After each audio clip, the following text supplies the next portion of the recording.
Hello everyone. How are you guys doing this afternoon, this evening? Uh, this is so awkward. It's so much easier to do this when I'm on Discord and like, not under any pressure. So, welcome to my second stream this year. Might call this some kind of cast, something cast. Raj cast. Shout out to Roger Kohler. Hope he's doing well wherever he's at. Today, what we're gonna cover is some some drama between a recently exiled member of the Goon community and my former community, the Goons. We're gonna watch the Mary Elizabeth Variety Hour, episode 99. I didn't know there was a 99, so we're gonna watch that. And if anybody wants to come by and talk. Now, what kind of guy calls himself a light brown recluse? Let me set things up in the background on the pop player.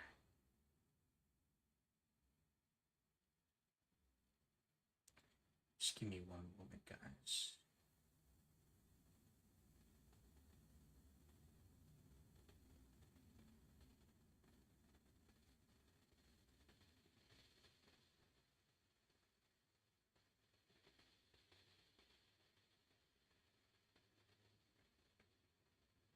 Did I not put him here? Oh, yes, I did.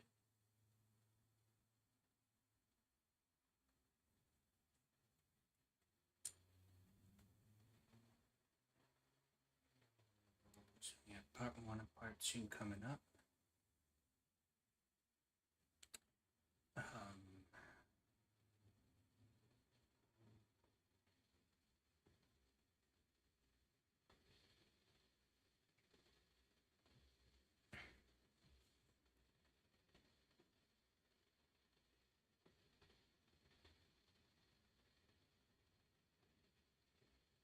History. Where's my history?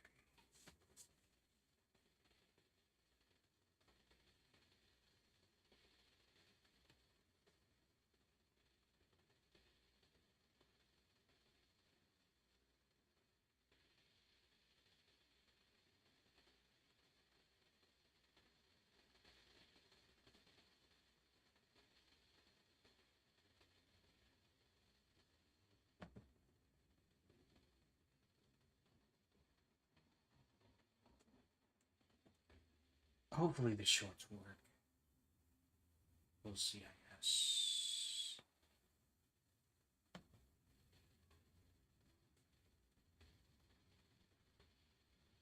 Just want to use Chrome itself as little as possible.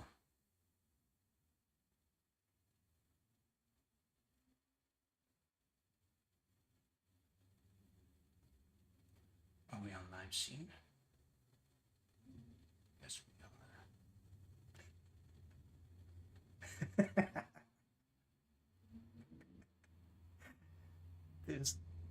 this this GG Moon gets me every time. Every fucking time. Alright, so put you up full screen. And we're gonna check out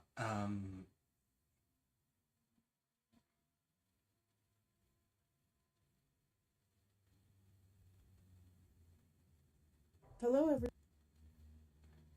I'm sorry, I'm kind of like putting these out there without permission. Hope American Pirate and Toxique Toxique Drama are not too mad at me for that. I'll be alright.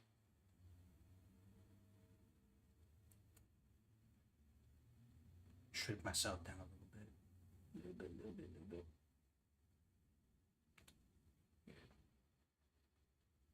Everyone, I just want you all to know that I'm nothing like George. That's why I keep making videos directed at the goons and my distaste for them, something George would never do. I also don't see myself as a victim, even though I made a video talking about how I was targeted and how that's illegal because I'm in a protected class. I claim I'm not a coward and don't need to hide behind gangs, while at the same time claiming that I will contact the NAACP to fight my battles. I'm basically just like Kevin, hiding behind the race card when it's convenient. I've labeled the goons as white MAGA racists because I need that to be the case. I do not take rejection very well. And did I mention I own a gun? Legally? How about them apples? I'm not scared to use it either. Bang! Bang! Are you all impressed yet? I'm a big girl, and I do mean big. I don't use avatars to exaggerate my real appearance. Instead, I use a young, skinny, tough-looking female cartoon.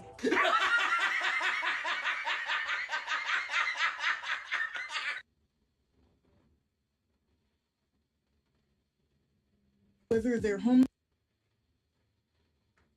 That was kind of um nothing less than I would expect from Pirate, to be honest with you. Again, I am.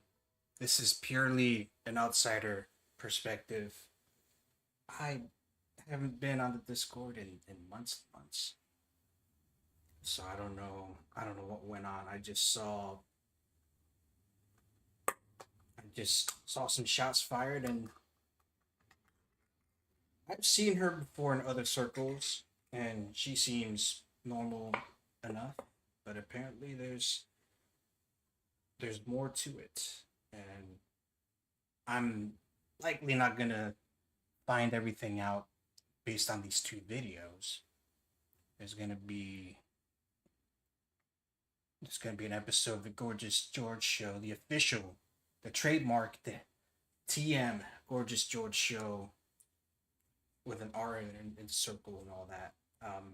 That's going to feature her. Curious about it, but let's see what Ms. Toxique has to say. Homosexual or not, are bitch made. Bitch made. Whether they're homosexual or not, are bitch made. Like literally, and don't know how to act, and are apparently terrified of women or black women. I don't know why.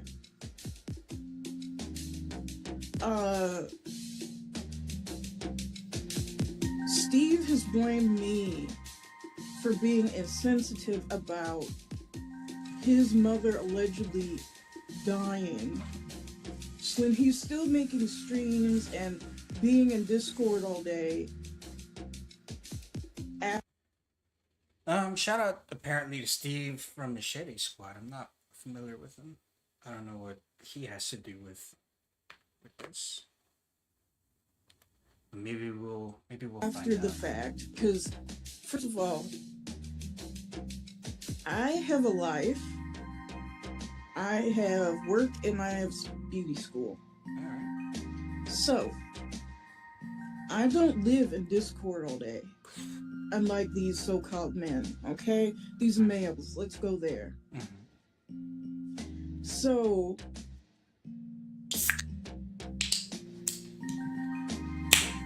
high volume. Hi. So, Steve had mentioned that he wanted to go see his mother. He wanted to go see his mom. And I said, oh, go hug your mother. Then he went on. Oh, I mean, I guess that could be in Shadow. Bate de ahí.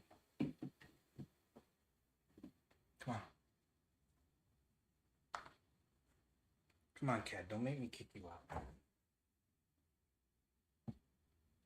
You got me interrupting sexy hold music because you don't know how to act. You don't know how to behave. Yeah, te dije Es que no.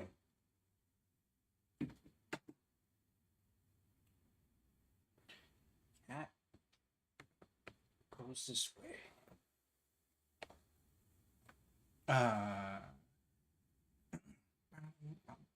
On a bipolar rampage, and I'm told later, oh well, he was in jury duty, and oh yeah, I was gonna say, go hug your mom. I mean, if I don't know how well you guys know each other, but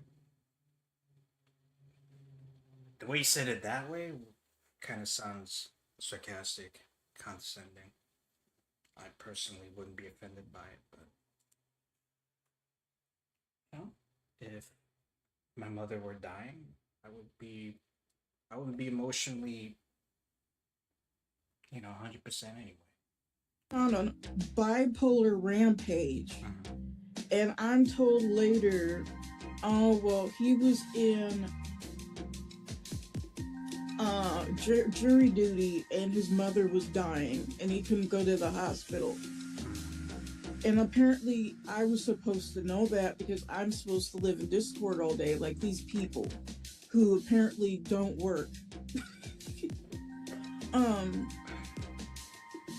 So that's my fault, I guess.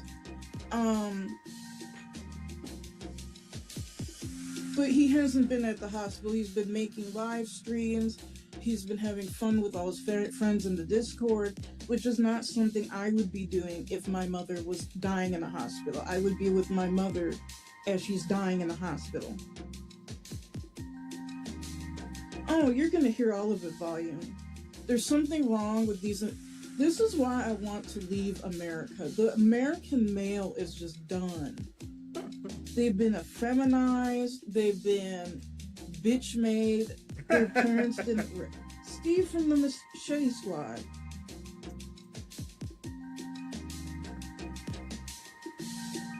So I was the bad guy for saying, go hug your mother, as in, go be with your mom. If you want to go, take off work, do what you have to do. Go take off work and be with your mom. That, and it's not just that. I voluntarily left that Discord because I am the punch bag for bigoted, nasty people. And literally, they can say all the N's, make all the black jokes, make, crack jokes that I don't know my dad, which I do, say all these things. Yes, it's too much fluoride in the water. But as soon as I say one word, it's the end of the earth. And I just wasn't going to take his bipolarism anymore. I don't have time for it. He really needs to go seek some mental health.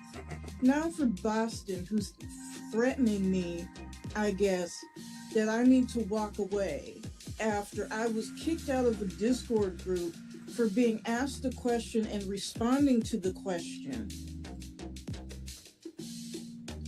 And some bigot didn't like my answer to I wonder what the threat was. the question, which, by the way, had nothing to do. I never mentioned race whatsoever. But apparently I am a bigot, even though I didn't bring up race. But the bigot who brings up race isn't a bigot, and I'm the problem.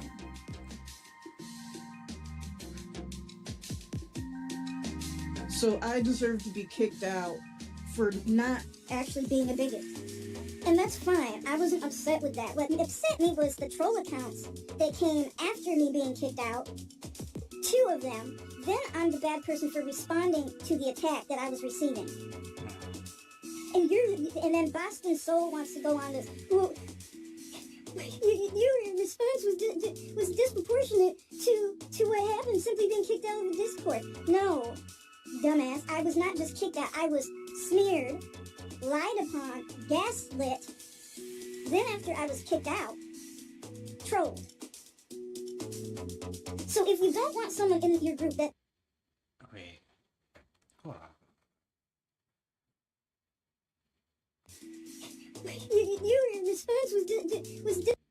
I like the Boston voice he's using here. that is that is how Dave Abrams sounds behind closed doors, by the way. Disproportionate I'm to, kidding. to what happened simply being kicked out of the Discord. No, dumbass, I was not just kicked out, I was smeared, You were smeared. lied upon, Lied upon. gaslit. Gaslit. Then after I was kicked out, trolled. Trolled. That's like the most serious one. So what trolling was done to you? This I'm very curious. So if you don't want someone in your group, that's fine. Why troll them afterwards? Because they can. It's a troll group. It doesn't have to make sense. People talk shit. But go off, sis. And then it's the typical guilty response of, well, we wouldn't troll you, you're not worth our time. You're already trolling me, so I am worth. How are they trolling you though? Not denying your statement there, but what are they doing? That's what I'm curious about. They just making videos about you? They just talking shit? Your time. Then you threaten me at the end of an email that I need to walk away. And when you tried to flirt with me, it made me so uncomfortable. What?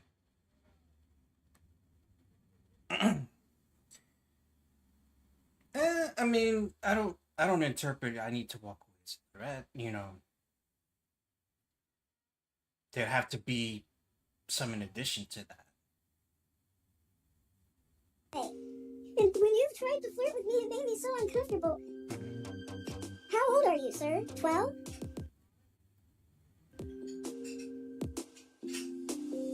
Are you okay? Like, there's something wrong with people in this nation. And it's not me. It's not. I'm gonna get to the videos, but I just really needed to get this out of my... There's something wrong with people. Like, I just came from a ridiculous scenario with another man and his bipolarism in real life that wasn't the internet. And I was the problem because he doesn't know how to manage his dad's business. And I wouldn't work like a slave, and I wouldn't be cursed at and treated like trash by his bottom-of-the-barrel clientele. And I was tired of being lied on. But again, if I don't tolerate disrespect, then I'm the problem. That's what narcissists do. That's what abusive people do. You have to tolerate their disrespect in order to be a good person. If they go around and say N-word, N-word, N-word with the ER and everything and call everybody the F-word, the word for gay people and all this other stuff, if you have a problem with that, then you're too sensitive. And I don't mind it. I don't mind it. But once I say it's something that isn't even racist, isn't bigoted in the least. Oh, the black woman spoke. So we've heard about the black woman and we can't deal with the black woman. That's your own race, white inferiority complex. Because really, Boston and his crew actually agreed with what happened. They agreed with my words being twisted, my words being misconstrued, and me being gaslit. And because I wouldn't allow that. Well, I guess we're gonna find out Friday, because I'm actually curious as to what words were being twisted and what was misinterpreted and taken out of context and whatever else she said. I am now a problem. None of them wanted to speak to me, which is a clear sign. Like, I've done this too much. I've been, for Boston who wants to sit here, oh, you just blew up, I don't know. I've been through this. I know what a smear campaign is. I know all of this. I know Cartman's Triangle. I know all of these things. I'm not George, I'm not Cyrax, where I'm stupid and I don't know what's going on, and I talk to girlfriends that don't exist over the internet, and I'm talking to troll after troll after troll, and Saunders, and all these. That's not who I am. And that upsets you. Just like with Cyrax, he gets angry, he gets livid because people will not fall for his, oh, I'm a slow, retarded goblin garbage. And that's all I am, and I was born 2 ounces and with 65 lungs and half an eyeball. Like, people get angry when you call them on their stuff. You're a big bunch of people who sit around and talk about everybody, this man, and I'm not a fan of George, but you're really no better. You're ignorant because you think the political right wing means it's a code word for white people, I guess.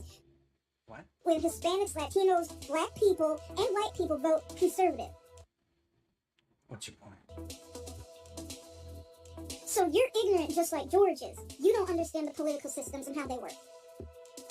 You are a racist. And just because 2 of you are Jewish does not mean you cannot be a racist. And anti-black. But then again, them being anti-you does not make them anti-black. Don't you dare misconstrue my intention. When I asked you to be in the group, you said, oh, I was going to ask you that myself. I thought that was a good idea to have more women in this group. So when you want more women's voices, you smear them and then kick them out? Again, I'm curious as to what the smear is. And won't reply to them and then throw up your hands and don't. So that's what you do with women who you want in the group. No, that's what bigots do. Fucking who try bigots. to lure women into groups, and particularly women. I mean, to be fair, I don't think they're trying to lure women. I think they're. I don't say they're happy with the demographics. I don't think they care really.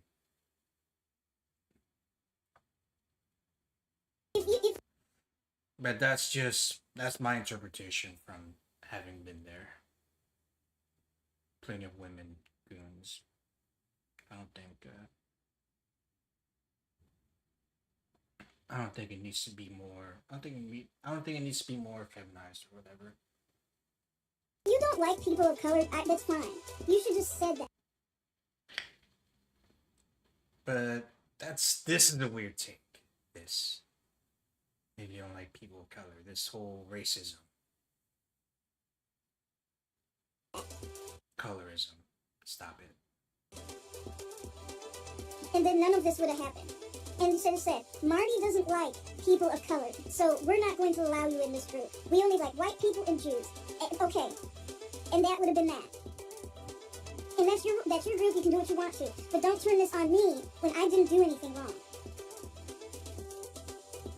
Oh, I don't want any further contact with you. You made me so... Like, you're some type of feminist, feminazi. Girl, like, should I say bitch please? Should I say girl? I couldn't say, I don't want to be in a group with bigotry. I don't want to be in a group with bigotry. So why? Why would I want that? Why would I? Oh, I'm working.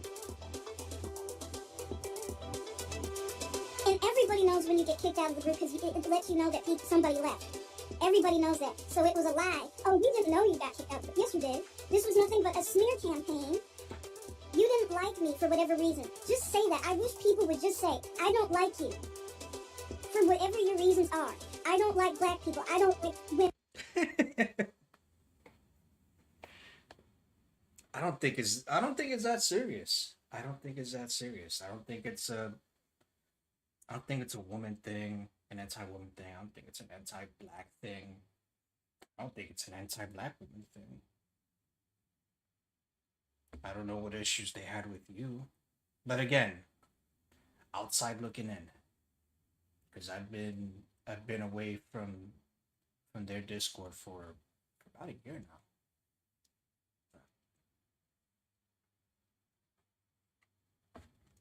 These people don't strike me as out and out racists. Now they are blue as fuck. And blue in the radio sense, meaning like, you know, they like to say inappropriate shit. We're all old edgelords. It's a troll community. I don't like whatever it is. I don't like Christians. I don't like people who say these things. Just say that instead of playing these games. But narcissistic people can't do that. Narcissistic people can't just say, if I have a problem with someone, you know that I don't like you. I will avoid speaking to you. It will be very businesslike. Like I'll only say what I have to you.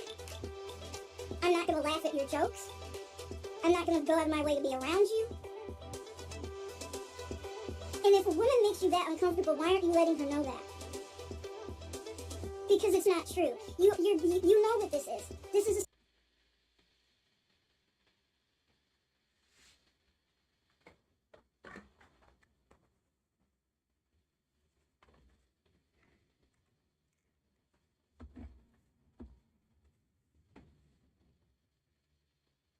smear campaign. Acting like you're doing me a favor. I don't need a Discord group where a bunch of people who obviously don't have jobs, who sit in Discord all day, talking about a homeless man who's just as bigoted and stupid as they are.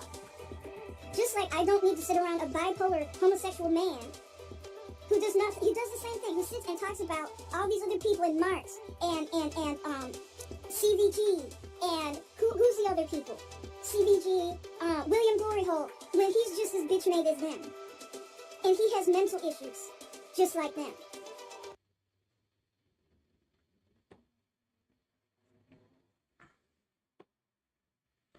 I don't know. Sounds like I'm hearing some toxicity, some ableism too. Talk a lot about mental issues.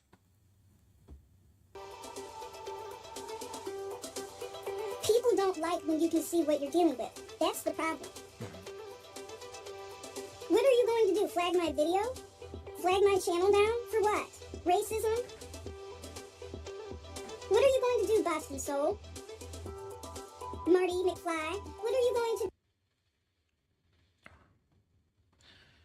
Marty McFly is not going to do much of anything, and Boston Soul is just going to talk about you on Friday and probably move on with his life.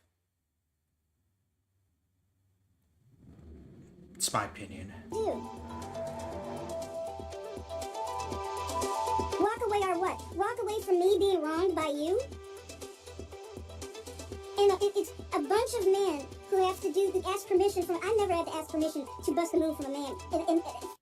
To bust a move? In my life, except for my father. And I'm well above the age of 18. Good for you. Well, I'm bending knee to this Marty person. And you can tolerate Saunders, who is actually racist, who uses racist epithets. No, you're just bigots. And you're just... I mean, tolerate's a strong word. Tolerate is a...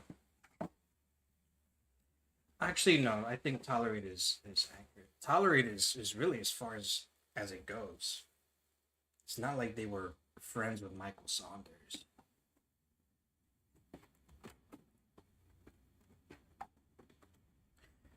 But Saunders was also a means to an end. And he's also not in regular communication with them. So, I don't know. So I'll disagree with that. Bigoted. Need to admit that. And that's fine. Be what you want to be. It's a free country. But don't turn this on me like I'm the problem. That is as much as people like to say that black people or Latinos or whoever like to play the race card. Well, I'm Latino. I'm not playing the race card. I'm not even a goon really. I just, again, looking from the outside in. Maybe you've been through a lot of shit in your life. Recently, but these people, like, I seriously doubt there's an actual, like, smear campaign against you. Like, they're gonna talk their shit. It's a troll community. That's kind of nature of the beast, right? But as far as like them hating black women and them having problems with people of color just because you guys didn't get along for whatever reason, kind of weird in and of itself. White, the new thing is white people playing the race card. It's all Marty home.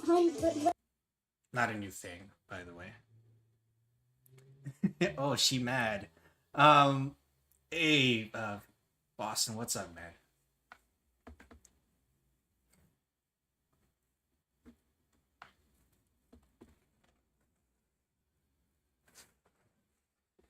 We good. This is just posting, just streaming second time this year.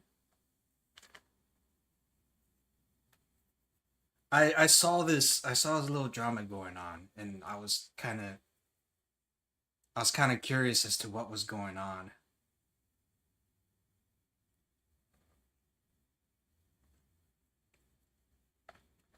Because I've seen her around in other circles, and we don't talk or anything. I was like, let me just see what's going on. Apparently, she's just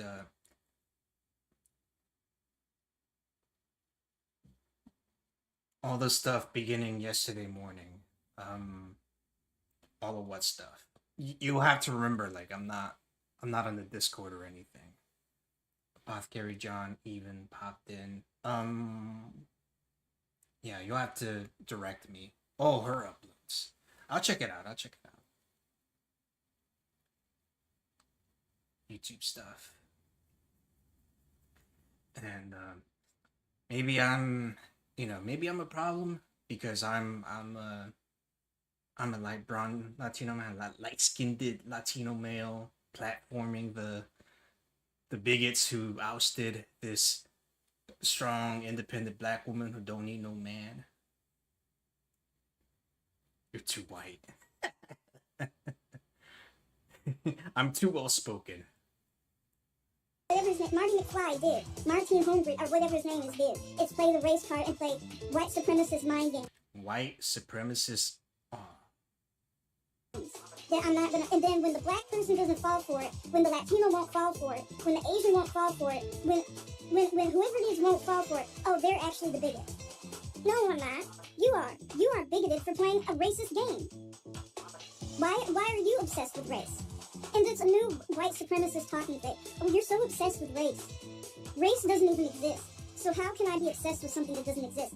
You are the one who's done nothing but bring up whiteness and blackness, and then construes right wing with whiteness. That's racism, because the right wing doesn't belong to white people. Number two. I mean, she's right. The right wing does not belong to white people, but it's okay. When you somehow out of your mental issues, personality disorder or whatever is wrong with you, think someone said that I was gonna say, like, you're not racial people. I don't see the. This is weird. This is weird. And I had to speed this up. One for the entertainment value. She kind of talks slow.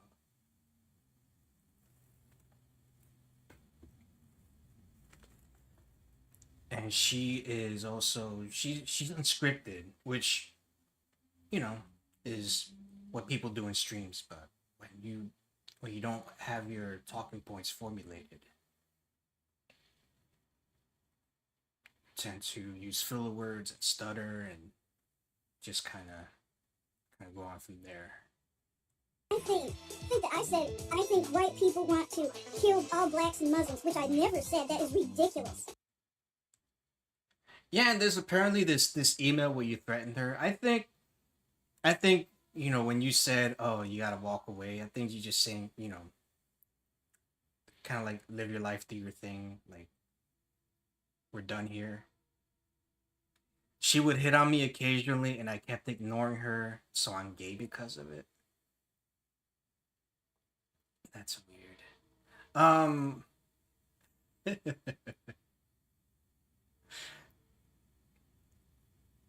Sure. Damn.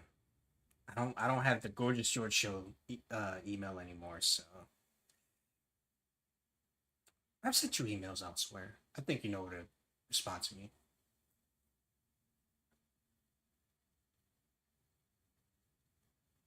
If you can't talk to me on Discord, you should be able to. Cause I'd love to see. Oh, you got me. All right, cool. When you got construed that out of my comment of all the Muslims are not terrorists, all white people are not racist and or white supremacists, which is obviously so. You construe that comment. You look at that comment and say, "Oh, so she thinks that I want to kill all black people and Muslims." There's something wrong with you. And you had to cover it up by kicking me out and getting Boston Soul and all of them to gather around you because you have mental issues. No one would see anything that I typed and think that I said that I think white people want to kill all blacks and Muslims. That is ridiculous. That is slander. That is a smear.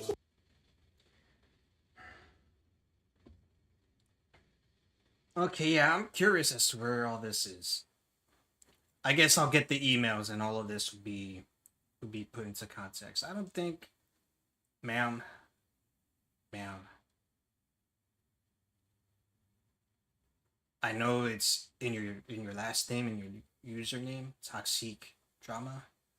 I don't think there's a I really don't think there's a smear campaign. She got booted for race baiting. So she was race baiting in the Discord, like just talking shit, or again, um, you don't owe me an explanation. It's just I find this all fascinating. She seemed all right. She seemed interesting. Haven't caught up on GG lore for half a year. I'm kind of out of the loop myself. MVP, welcome, man. Haven't heard from you in a while. What you been up to, man? Marty can't stand that shit. If she would have just walked away, we would have left her alone. Nobody minded her at all. Yeah, I mean,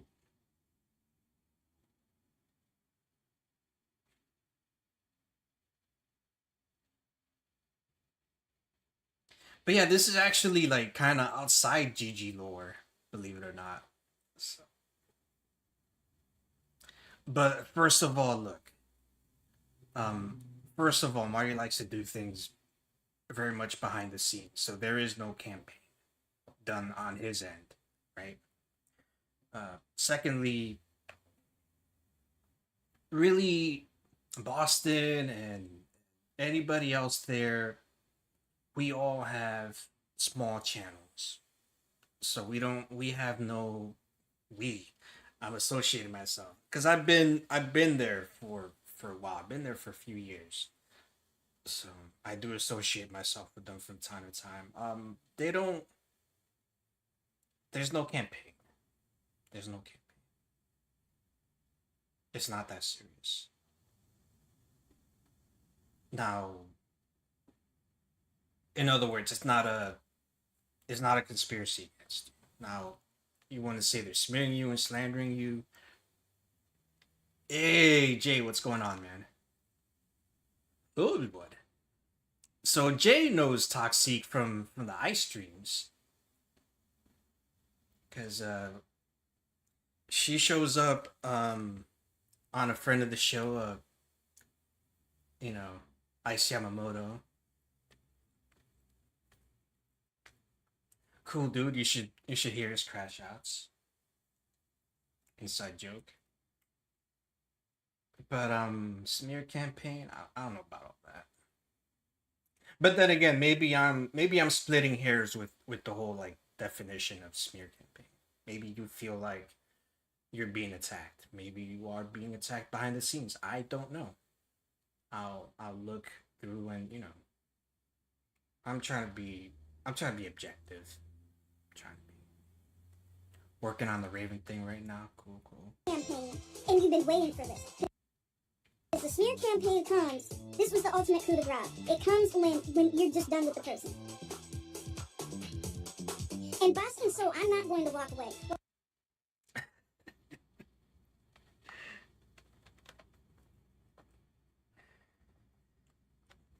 Why should I walk away when I did nothing wrong?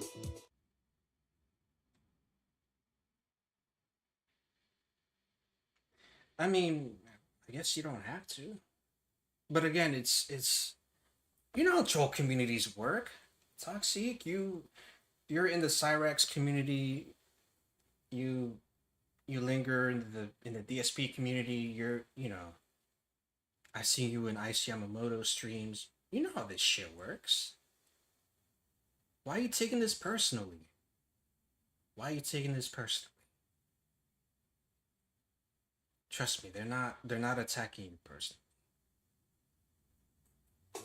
You are the one who's done something wrong, acting like a bitch and acting like you can't do anything.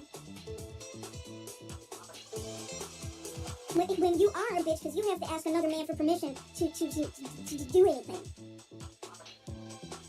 That's why gangs and stuff like groups and stuff like that, most of those men are gay. That's a weird take. That's a weird take. Roddy, what's up, gang? How you doing, man? She sounds like enhanced interrogation. Shout out Gorgeous George Show. Get out. Oops. Roddy Piper. We got PLWO in here. I'm here to party. I'm just hanging out. I'm gonna watch. I'm using Streamlabs, which does use OBS. So I'm technically on Streamlabs desktop, but I think Streamlabs uses OBS.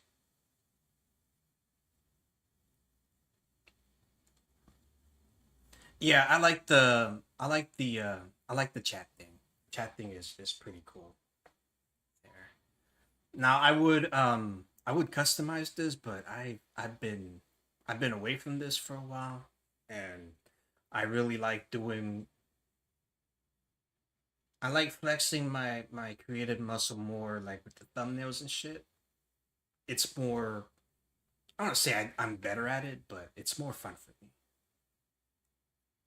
It's where I get to do my little my thing, my thing, my thing in your mouth. What does that mean?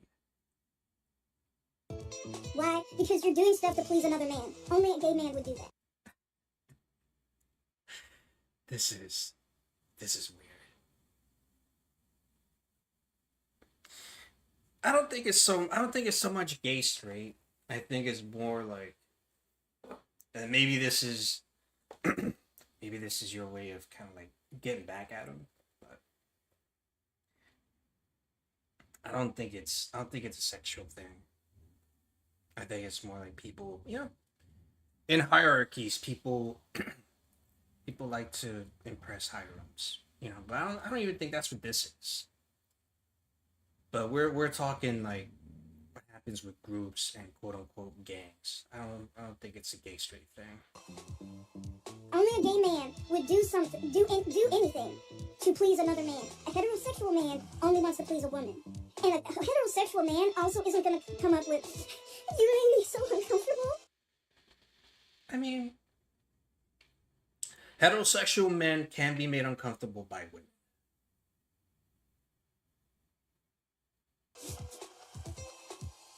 It sounds like you're some loony feminist. Like a blue-haired feminist. But then again, I'm curious as to like her perspective outside of this particular video. Because obviously this one video isn't gonna show everything, like her whole point of view. There's something wrong with the man on these YouTube streets. There's something wrong with them. They weren't raised right. And I should have known when you tried to defend Saunders of scamming people and all that other stuff. Boston.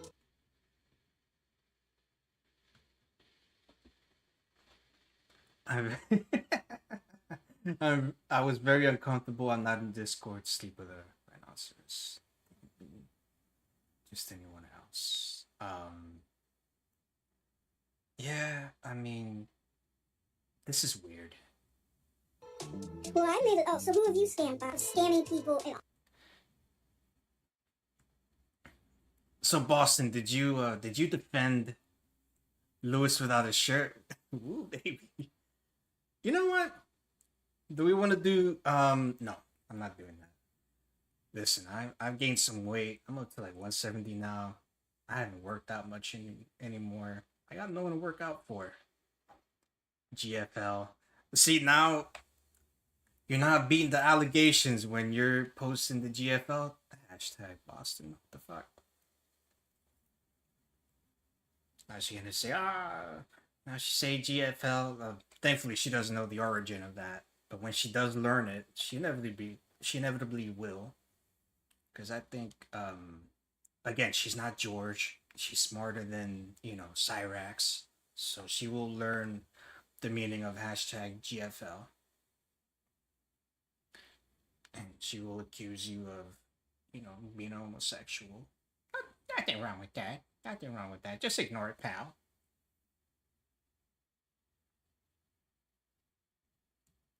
All that other stuff. Boston.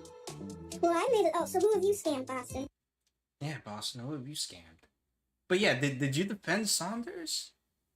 I don't think I don't recall you ever having defended Saunders of all people.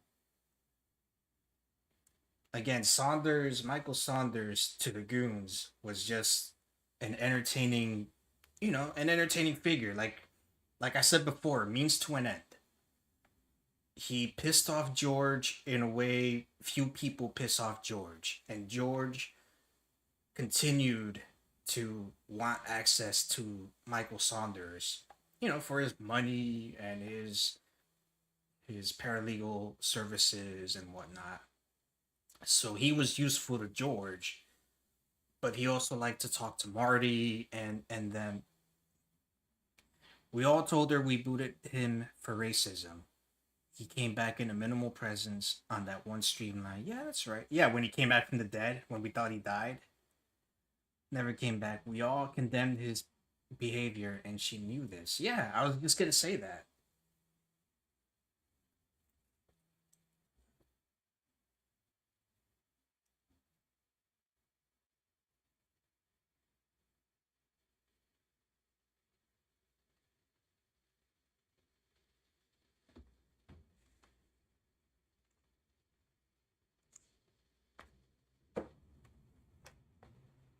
I guess, but maybe she thought, maybe she's willfully ignorant. Maybe she thought you defended him, quote unquote, because you didn't just outright kick him out and remove everything.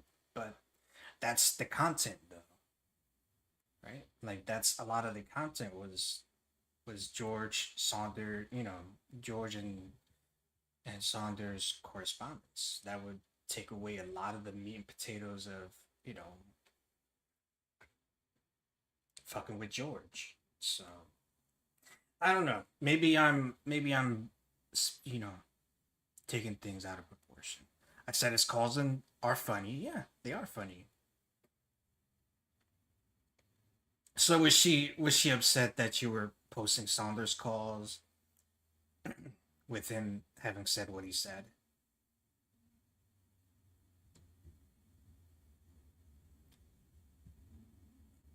But that isn't that like a problem with like the modern person. They have they get upset and they have these modern day sensibilities, and they take these things super seriously. And she never made that known to me. She didn't start attitude until after she got booted.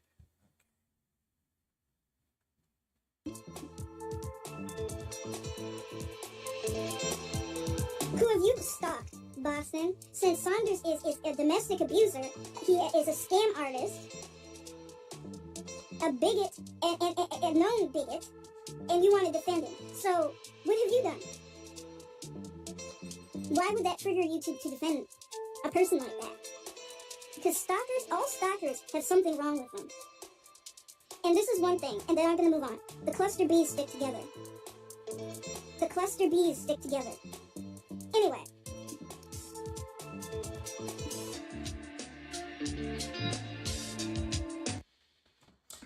All right, that's the end of that. That's the end of that video.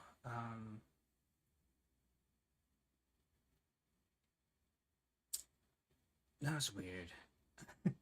Yeah, I mean, I did say in the beginning, you weren't there from the beginning. I did say I was going to cover episode 99 of this. I haven't watched the whatever the fuck it's called, Elizabeth Variety Hour.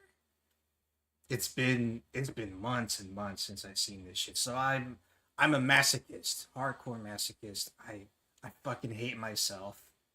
So I'm watching episode 99. Shout out to Aaron Judge of this Variety Hour. So we're gonna see what they've been up to. It's been a while for them. It's been a while for me. They're always outside. That is true. That's true. What's up with that? My favorite wheelchair symbol, and Maray Elizazar.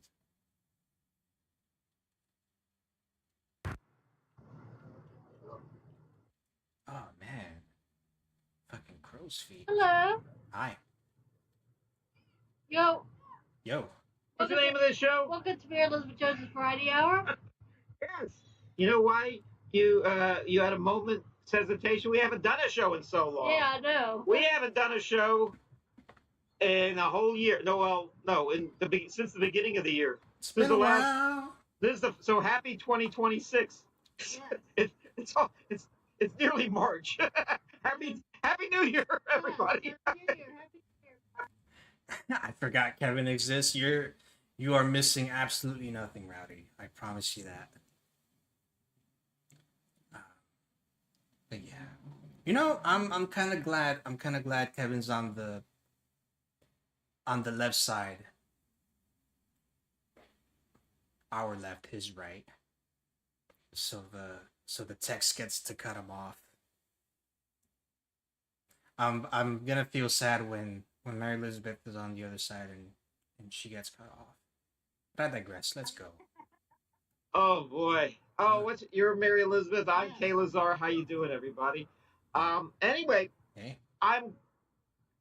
There's a lot of reasons why you haven't seen us in a while, and if you live anywhere on the East Coast or anywhere in America, you will know that there was a terrible blizzard, and it was like one of the worst blizzards I've ever been in. Not so much that it was so bad the first day, but what happened was it took 2 weeks before Okay, yeah. So this is February. I forgot to tell the fine people of this chat that the snow melted at all. Yeah. The kids had a whole week off from school, Oh, yeah. and my your work schedule was kind of curtailed. Everyone had to work. Hold from up, home she for the most works? part. I'm Calexit, and so what did you do anything good during that blizzard? Did you like read a book or catch up on TV or something? Yeah. Do a sculpture. What'd you do? you know, George is lucky, man. George is lucky he's not he wasn't in like New York or like the Midwest during that blizzard. 'Cause man, times would have been rough. Times would have been rough, bro. You're only in Richmond. I went on the internet mostly. Oh well, that's what we all did. Yeah, I guess that's what we all did. Yeah. Let's see. Actually, I did something very good. I did see my continuing education for my insurance underwriting, and as part of my law degree and everything. So what happened was I renewed it not just for the current term, but I renewed it for the next term. So I'm all working well till 2029. How about that? Yeah. Yes, that's that. So I don't have to, I could just do my work. I don't have to go to that class and take those tests and everything. There's nothing more discouraging than having to go and take tests at my age. What? Yeah. It's almost like, where's your badge? He goes, we don't need no stinking badges.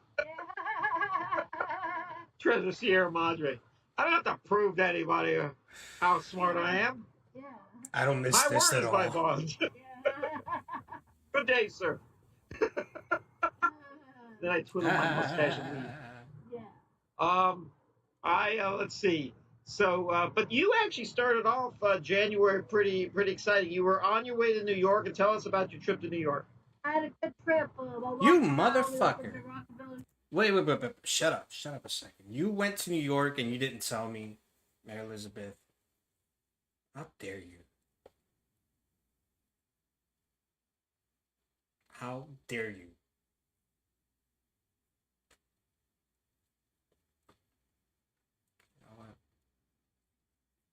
Christmas tree. Oh, yeah? Yeah. Did you steal a ball of one of the... Oh, no. Are the balls on the tree really huge, like they're like big as basketballs? Or are they just little ones like we have in our own trees? The perspective is having our own. Are the balls on the tree really huge? Like, Tree? oh yeah. Yeah. Did you steal a ball of one of the? Oh, no. Why would you steal an ornament from the Rockefeller Center tree? I Are don't the get it. balls on the tree really huge, like they're like big as basketballs, or What? are they just little ones like we have in our own? Why do you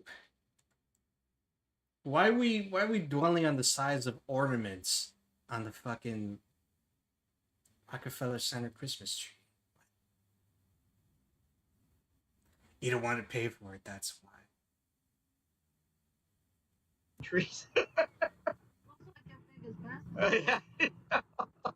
The perspective is they yeah, they had to cut down that huge tree. It's not like a tree in your neighborhood. It's like a huge tree that they have to find in the forests in I It's think not a Canada tree or in the somewhere. neighborhood. It's like a huge And tree. then they have to. I don't know how they. I think this last Christmas tree actually came from New York. From the state, from upstate. I don't think it came from Canada. Go off. Did they get helicopters to bring it on pulleys and everything? There's something to be innately sad about Christmas trees because they're not going to live much longer after they're on Yeah. life support at that point. Yeah. So, what did you go to the tree lighting, or did they turn the tree off when you were there, or what happened? No, it was still on. It was still on, There okay. because they didn't take it down yet. Yeah, it was the 12 days of Christmas. Yeah. Lasts until January 5th. Yeah. January 6th, everything comes down. Yeah. And so did you do any shopping in New York? I did. I went to this Japanese store. Yeah. But yeah, the for those that don't know, the lighting of the Christmas tree is not something that takes place until like a little after Thanksgiving, like late November, early December. So she'd have had to stay in New York for a while to have caught the tree lighting ceremony, and they light Christmas trees in your state, idiot. You know how this works. Japanese inspired store. Yeah. They had different things like Hello Kitty and all that. Okay. I think it's called Minoso, something like that. Yes. Yeah. And Yes, what did you buy there? I bought, what did I get? bunch of stuff. Did you buy some sushi there? I bought 2 t-shirts. I want to punch the screen. Did you go perform karaoke there? Did you eat some teriyaki chicken? Did you eat some ramen noodles? Oh, T-shirts, okay. Of Hello Kitty. No. Oh, oh, there's one of them. Yes. Oh, okay.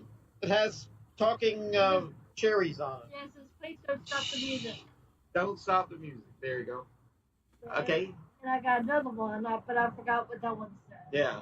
You'll find out. But You'll wear it. I got 2 shirts from there. Yeah. And you know, I didn't go on this trip. I never go to New York and it's cold. Unless I really have to go. I went once, I think it was in January, and I was so sick when I got home. It was probably the sickest I've ever been. And I was sharing a hotel room with my dad, and he actually turned off the heat in the middle of the night. He goes, "I don't like it hot when I'm asleep." I said, "Yeah, but I'm freezing." And when I got home, I think I told the story. When I got home, I had to take this medicine that they have since banned, Benadryl or something, and it gave me an acid trip. Wow. I like the hippies would take in the '60s. And every time I closed my eyes, I felt like I was in hell. It was just screaming. I had an earache, so earaches are terrible. Yeah. And then the next day I was getting better, but I still had to go. But that was all. That was also the weekend I met Woody Allen. Yeah. I went to see him play at his nightclub, and met him, and I met Soon Yi. Wrote all about it for the local magazine in town. So. Yeah, then I went to see The Great Gatsby there. The Great Gatsby, the real guy or the musical? It's a musical. Now, what are the songs in The Great Gatsby? I mean, it's all 1920s type of music. Yeah, like 1920s jazz. Or Yeah. something like that. But I guess it was original for they wrote it in the style of 1920s jazz, original songs. I guess. Or did you hear songs you knew, like Jeepers Creepers or Buddy Can You Spare Time or something? Yeah, I've heard those. I mean, were they in the show? Yeah. Okay, so that type of music was in Yeah. there. Did you ever see any of the Great Gatsby movies? No, I haven't. There's one that's really good with Leonardo DiCaprio, made by Baz Luhrmann, who has a new Elvis movie out. He actually made the last Elvis movie with Austin Butler in it. I bought you a pen of the Great Gatsby too. That's right. Yeah. I got me a T-shirt from you. I try to be as great as possible. Yeah. I used to throw parties like the Great Gatsby, but I didn't just observe it from the balcony. I actually was there singing and dancing and drinking and eating with all the. I'm gonna go with no. Yammering with all the other people. They're all friends of mine. Because I think everyone who throws parties always tries to compare themselves to the Great Gatsby. But Great Gatsby is not a very happy story. Yeah. They probably attempted one though. It only goes to show you what happened. But I read the book in college. Very short book, only like about 200 pages. And do you know that Andy Kaufman, the comedian, if he was really mad at his audience, he would go out and read the entire Great Gatsby. I mean, he would be there for hours, and people would be leaving because they wanted to, and he'd always like put it down and say, it's really funny. He would start reading, and then people would start booing, and he goes, "If you're going to keep booing, I'm going to stop." And then everyone would I'll keep reading. And of course, in many cases, he read to the end. He did this on Saturday Night Live, and a shortened version of this, and everyone started booing him. He goes, and he did what I just said, and then he said, "Okay, do you want me to play the?" He said, "Do you want me to play the record where I do the pantomime?" And he goes, "Yes, do that." So he put the record on. It was just him, a recording of him reading the Great Gatsby, and that's how it ended. And to shorten it to that. But it's in the movie with what's the guy Jim Carrey and everything. It's The Great Gatsby, F. Scott Fitzgerald. Great book. He wrote a lot of great stuff. It was all alcohol fueled. All those writers had a rough time in those days. Sinclair Lewis was an alcoholic. The Faulkner, gosh. Truman Capote. The only one I haven't heard of having a drinking problem was Harper Lee, but she only wrote the one book. That's right. Well, our fans know that. Well, anyway.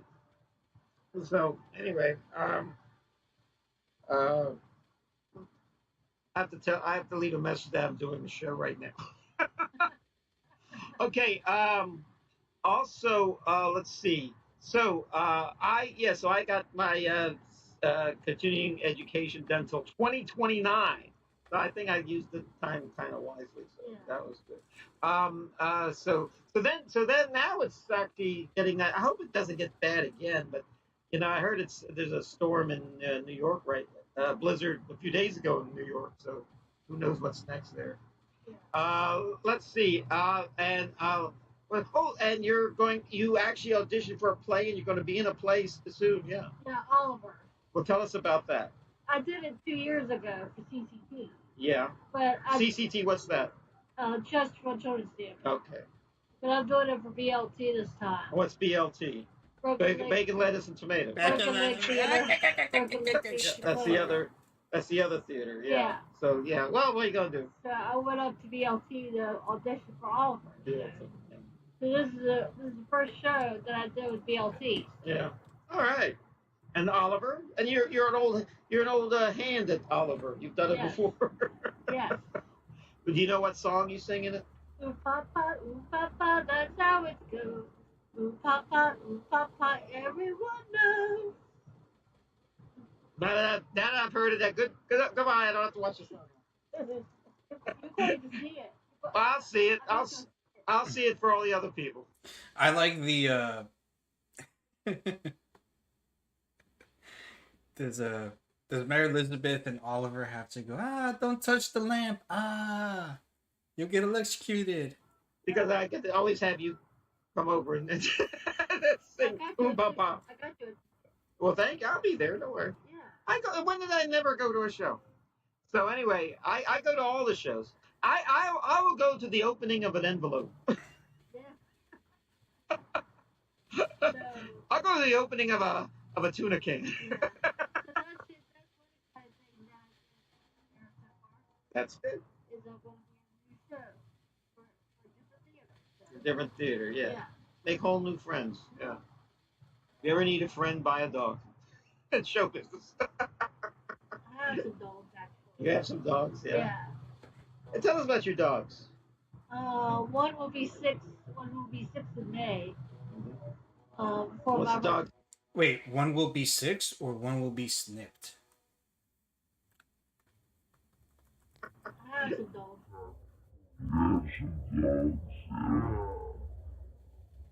And tell us about your dogs. One will be 6.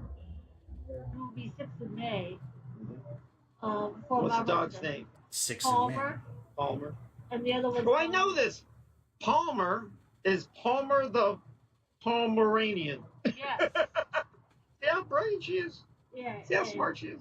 And I have another one named Polly.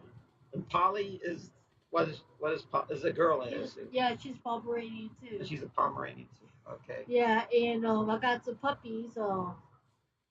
PJ and Huggy Bear, Palmer Jr. and Huggy Bear, Wow. and I got other puppies too. Tracy, Buttercup, Jackson, Tips. What? You have a regular Osmond family of dogs. No, but I must before you start complaining about all those dogs, you're a breeder of dogs, so you know, so they not like you. He's a breeder of dogs. Is that what they call them these days? You just let the dogs run wild. Yeah. Although, kind of, you have to let the dogs run wild to be a breeder. Yeah.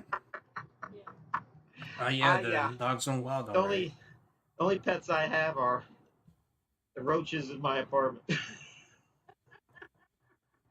Silverfish here and there. I think the only pets you have are the. Let me not go there. Let me not finish the joke. Every once in a while, I see a mouse. Once I see a rat, I'm moving. Or a snake. Oh, that happened to a friend of mine. A snake was in their house. They lived behind the woods or something. And you know, when you live behind the woods, you're open to all the snakes. Yeah. And nothing would be scarier than seeing a snake in your house. Yeah. I mean, you're safer outside. Snake has you cornered. What else? I'll tell you one thing the Blizzard did that I didn't like. Once, you know, it was like caked on your windshield and stuff, on the windscreen of your car. And then once I took the ice off of it, big hole in my windshield. So I'm going to have to get a new windshield. I mean, it's not a big hole, but I mean a puncture or something, and a big break. You know, what do you call that when when your glass has a line in it? And now, I mean, it's not going to pass inspection next time I go to inspection. But it doesn't get in my way because I can see it's on the driver's side, it's not on my side. Yeah. So just have everyone sit in the back. Yeah. I really had a good Valentine's Day too. Yeah, Valentine's Day was good. Yeah. Yeah. Yeah. Well, of course, if you work it out right, every day is Valentine's Day. So and then St. Patrick's Day is on. Oh, somebody told me a great idea. You're gonna love this. What? You know how to save money on candy, on like candy. Yeah, on candy. The day after Christmas, when they sell the half price candy at CVS and places like that, buy the green and red M&Ms, and then when you get home, put them in a bowl and separate the green ones from the red ones, and you save the green ones for St. Patrick's Day, and you save the red ones for Valentine's Day. Yeah. Now, you were. I've been keeping up with a lot of history You were talking about going on the internet. There's so much to see on the internet, and you have to kind of discern whether things are true or not. For some reason, I'm addicted to this site called Quora, where people just write their philosophies on stuff and little histories on stuff. And you told me that you were on YouTube and saw a little documentary about the 1970 what? 1978 Holiday Inn fire in Greece, New York. Okay, the 1978 Holiday Inn fire in Greece, New York. Now tell us a little bit about this. Well, back in 1978, it really happened. Um, the Holiday Inn in Greece, New York got caught on fire. And everybody just wanted to escape from there. Tell me about the fire, in Greece, New York in 1978. Well, in 1978, I gotta listen to that again. You told me that you were on YouTube and saw a little documentary about the 1970 what? 1978 Holiday Inn fire in Greece, New York. Okay, the 1978 Holiday Inn fire in Greece, New York. Now tell us a little bit about this. Well, back in 1978, it really happened. The Holiday Inn. Well, back in 1978, there was a Holiday Inn in New York, this little town called Greece. And wouldn't you know it, on January 1st, it caught fire. And life just hasn't been the same ever since. Hilarity and hijinks ensued. In Greece, New York got caught on fire. And everybody just wanted to escape from there. Everybody wanted to escape from the Holiday Inn. They didn't want to roast marshmallows in the Holiday Inn while it was burning. But some of them didn't survive. Some of them did. How many people died? There were like about 4 people that died. I think. 4 people died. Wow. Something like that. It was like, I think if I remember what it said, like 100 people were staying there. Yeah. And they were able, because there was a lot of exits, they were able to leave pretty easily. What happened was, to this day, they don't know what caused it. Yeah. And the guy who was driving by reported it, and the fire department was able to come and save quite a few lives as a result of this guy's diligence in calling. I think this guy was like a fireman. And then this shows you how things get weird. This happened in 1978, and this guy I think is still alive. Or he was alive up until a few years ago. If he's not, and this is a result of this guy's diligence in calling. I think this guy was like a fireman. And then this shows you how things get weird. This happened in 1978, right. And this guy I think is still alive. Or he was alive up until.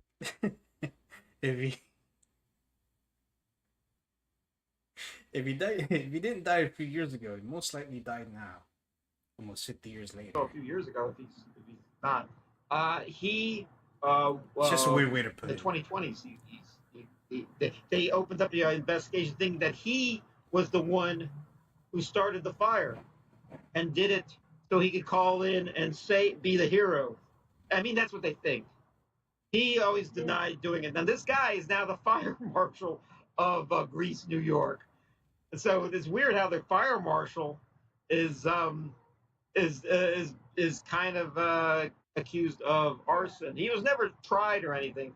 I think it's been dropped for the most part, but they'll never probably at this point. I mean, we're talking 45 years ago, more than that, 48 years ago, that they've never really found any significant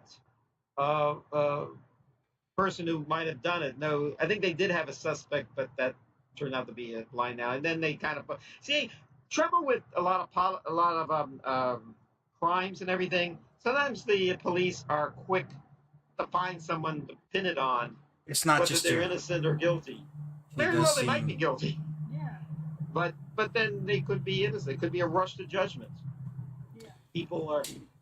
Sedentary lifestyle, baby. I think right now that Holiday Inn is now a restaurant.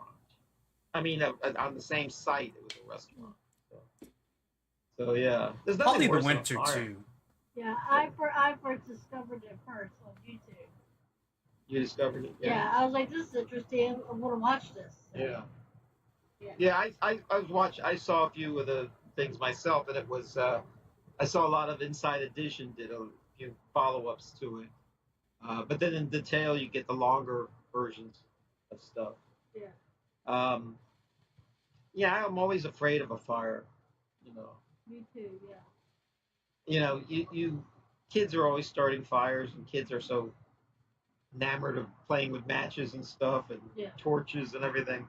I'm glad I got that out of my system. But it makes you wonder.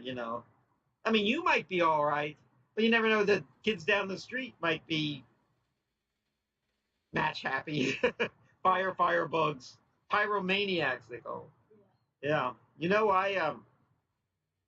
I was reading about another fire, and I looked it up last night. An even bigger fire than that happened in 1944, and it was the circus fire of Hartford, Connecticut. Yes. And it was quite interesting, this story. You probably heard about it. I mean, it's probably the most famous fire in American history, other than the Chicago fire, or the White House fire. Almost every building in those days was made of wood. A lot of wood in buildings. Now there's a lot of other things that are flammable. Drywall can be flammable. The ingredients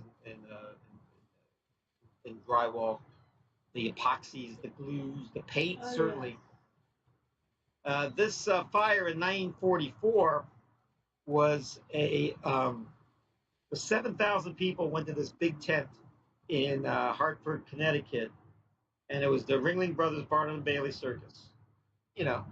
And a lot of kids, a lot of the men were in. This is still during World War II. A lot of the men were gone, so pretty much all that was left in most of America were women and their kids. So this was an afternoon fire, like an afternoon performance at the circus. It was at 12:30, and what happened was 7,000 people came. A fire happened, and then more than 100 people died. I think 167 people died, and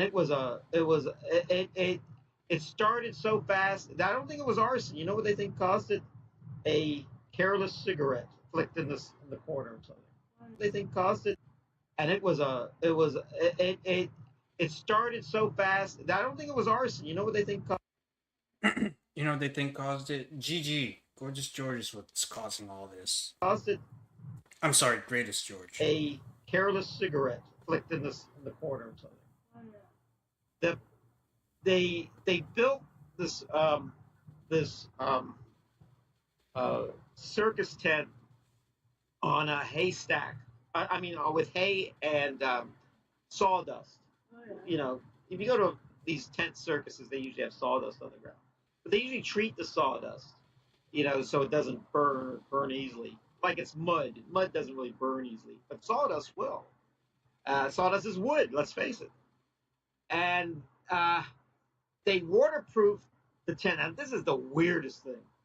They waterproofed the tent with paraffin, which is wax, which is what candles used to be made out of, and gasoline. Gasoline. In other words, they coated the whole tent in gasoline and candle wax. And then there's sawdust at the bottom. So this place was gonna go up. I don't know if this was what they usually did. They made it claim that this was what they usually did. I'm surprised this is the first time this ever badly happened, a big fire like this. So three famous people were involved in this thing. Charles Nelson Riley. I saw in his one-man show. You remember Charles Nelson Riley, the comedian from Match Game and all the game shows and everything? Very funny man. Yeah, he had a one show he was acting it out. He was talking about his life story, and he said how he was from like New York City, I think, and he really wanted to go to the circus, and him and his friend went to that circus to that day, and their mother told them not to go. You've got to go to school because I think it was during school hours.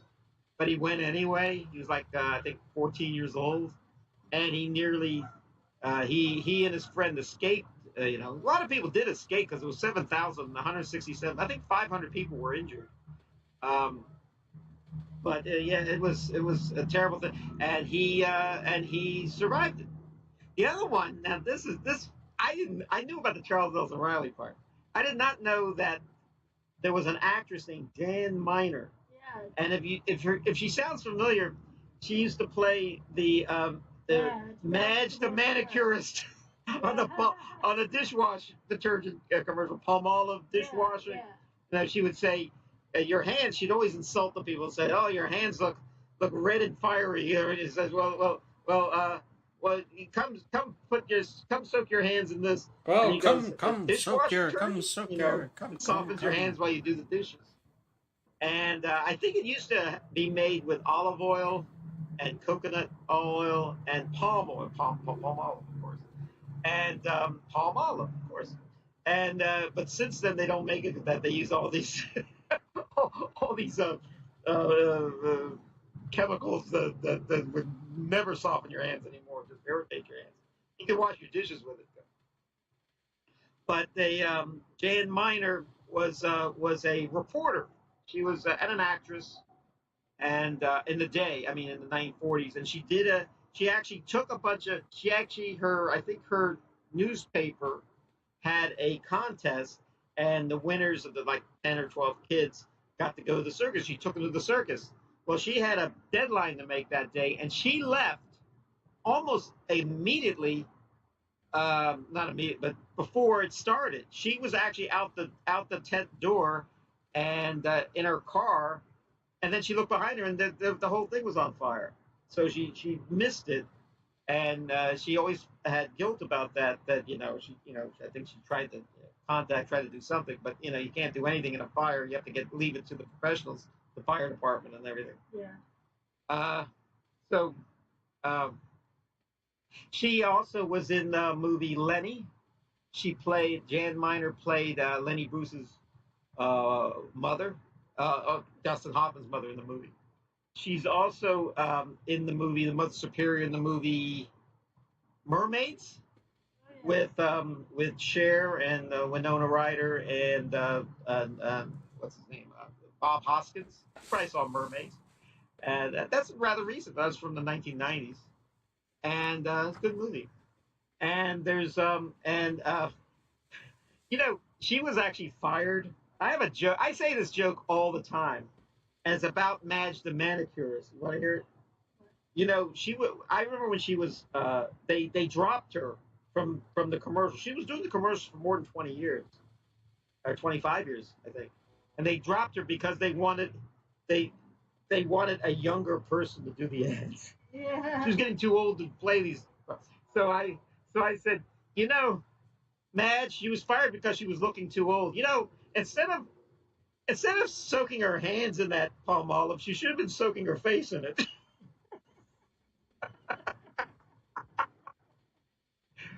The other thing was one of the guys that was a circus clown, most famous probably circus clown ever, was there for Barnum Bailey Circus. It was Emmett Kelly, who was he always dressed like a hobo. He never said a word. I don't even know what he looked like. He just wore the makeup all the time. Yeah.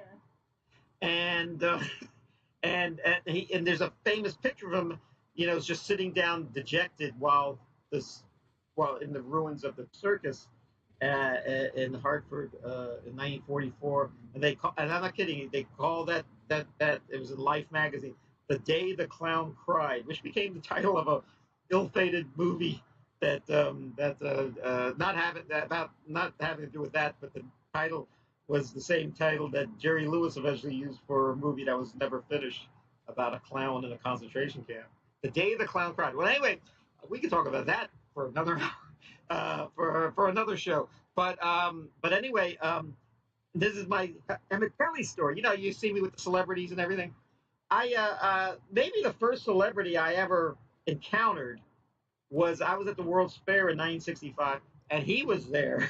I believe it. He came up Has to a me and I nervous was in a cadence of a bad man mood. who I was just a little kid. sat down And I was across from crying Chris and Hansen. screaming, and he was, he had to stay in character. He just kind of just moped around, really sad. I do remember seeing.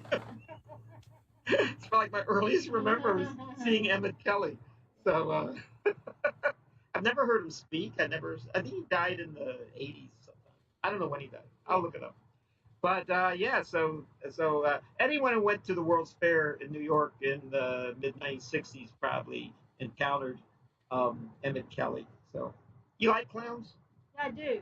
I do too. Clowns are a great art form. Are You they? know, they're the way clowns are is that they're supposed to entertain kids all over the world without saying a word. It has to be mime, so kids of different languages can still understand what the clown is doing, the making balloons and all that stuff. Now, a lot of people in America don't like clowns. Only in America. Other countries, they like clowns a lot. But in America, they don't like clowns. And the reason why is there's a few clowns that give clowns a bad name in America. There's Bozo the Clown. Yeah. An obnoxious clown on a kids I show. remember Bozo. Yeah. You remember Bozo the Clown? And then there's Ronald McDonald, who's a shill for unhealthy food. Yeah. Oh, and then there's all those juggalos, those evil clowns in the movies, like in It, Pennywise, Yeah. and then there's the there's all these villainous fellows. John Wayne Gacy was the clown. He killed people. So you got all these clowns really have a bad. They need a better PR in America. Yeah. There was an article I saw this week in a magazine about I used to watch Bozo when I was a kid. Bozo and Super. Yeah, I mean, I don't know where he went with that. About Juggalos being movie clowns. I mean, more musical clowns. If you want to be technical. The local Richmond Bozo. Bozo was out of What is Juggalo? Kevin doesn't know. Out of Chicago. It was franchised all over the country, and our Richmond version had an actor playing him. And he was in the news because he died last week, the real guy. He actually didn't last other than the time he spent in Richmond. Then he moved to, I think, Norfolk and did a different show, but not a Bozo show, just like a captain showing cartoons or something. So anyway, there's this famous story that I heard as a kid. You're going to love this. That you would play a game like you have to throw the ball into the, like, I don't know, like beer pong or something, and these two kids would do it, or they had 30 seconds to get it done or something, and one time, and then they win a prize if they get it. If they don't get it, they get a consolation for like a lollipop or something. I don't know what they get. But a kid missed it. A kid missed it at the 30 seconds. And this is totally false, but this is the story I heard. The kid yelled, "Damn it!" The live show. And Bozo said, "That's a Bozo no-no." And the kid and the kid says, "Cram it, clown." And then he goes to the pup, which is a pup little dog, and he goes, "And you too, super dork." And then a either a commercial or a cartoon came up right away, and in the background you just hear all this slamming of doors and everything's over, and Bozo yelling at the kids. Is this what his mic is still on, but you can still hear it over the cartoon, and then they turn it off. Well, anyway, so a lot of people swear they saw this, but I didn't see it. It never happened. Yeah. So when it came my turn on the comments, I don't usually make comments on these things, but I said that is a true story, and I was that kid. The story I heard was the game was a weird game. They had like a ping pong ball and two spoons and like a Dixie cup, and you're supposed to flip the ball into the thing. And you had to keep setting it up and doing it, and it was very frustrating to get it done. So the kid never got it done in 30 seconds. I always hated those beat the clock sort of stunts because I always get nervous, you know. I hate being timed. I take my sweet time to do everything. Time is time is of the essence. By the way, according to time, We're gonna take a little short minute break. Take a And, break. we won't be back. By the way, Hold on, is that the Flintstones car? Yeah. I always get nervous, you know. I hate being I always get nervous. Almost as nervous as I get around children timed. and policemen. I take my sweet time to do everything. Time is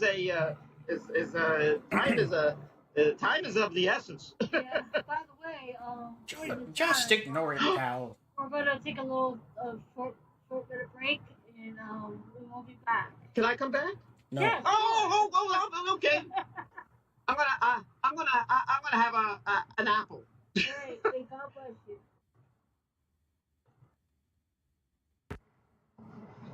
Hello, and welcome back to Mayor Elizabeth Jones's Friday Hour.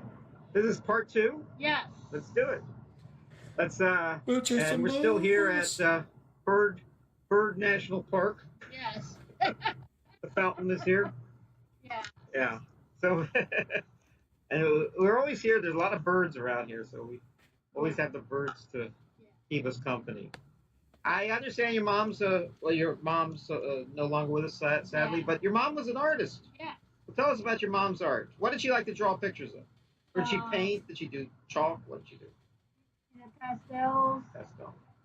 She did a lot of other stuff too. Well, tell us what she did. She painted a little bit. Painted. But I had most of her pastel work. Yes. Yeah, she drew people, flowers, animals, everything. Yes. Yeah.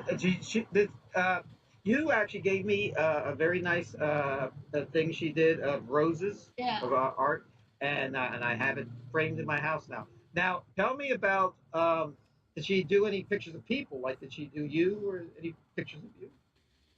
Or No, not of people? she did basically people from magazines and stuff. Oh, okay. She would see the picture in the magazine and she would copy it. Yeah, Yes. yeah. I know people do that. That's quite a thing. Yeah. I used to love art. I mean, I used to love to do art as a kid. Somebody told me once you turn 12 years old, you unless you really want to, you stop doing art. Yeah. I mean, you used to color, you know, in the book. You used to paint. I used to paint by numbers. All that stuff was a lot of fun. Yeah. Drawing, crayons, pastels. What else? Markers. I love the markers. Where you'd buy like 10 markers and they'll all be a different color. Yeah. Yeah, and I would spend all day. Yeah. I used to like copy like cartoons and the comic books and stuff, Yeah.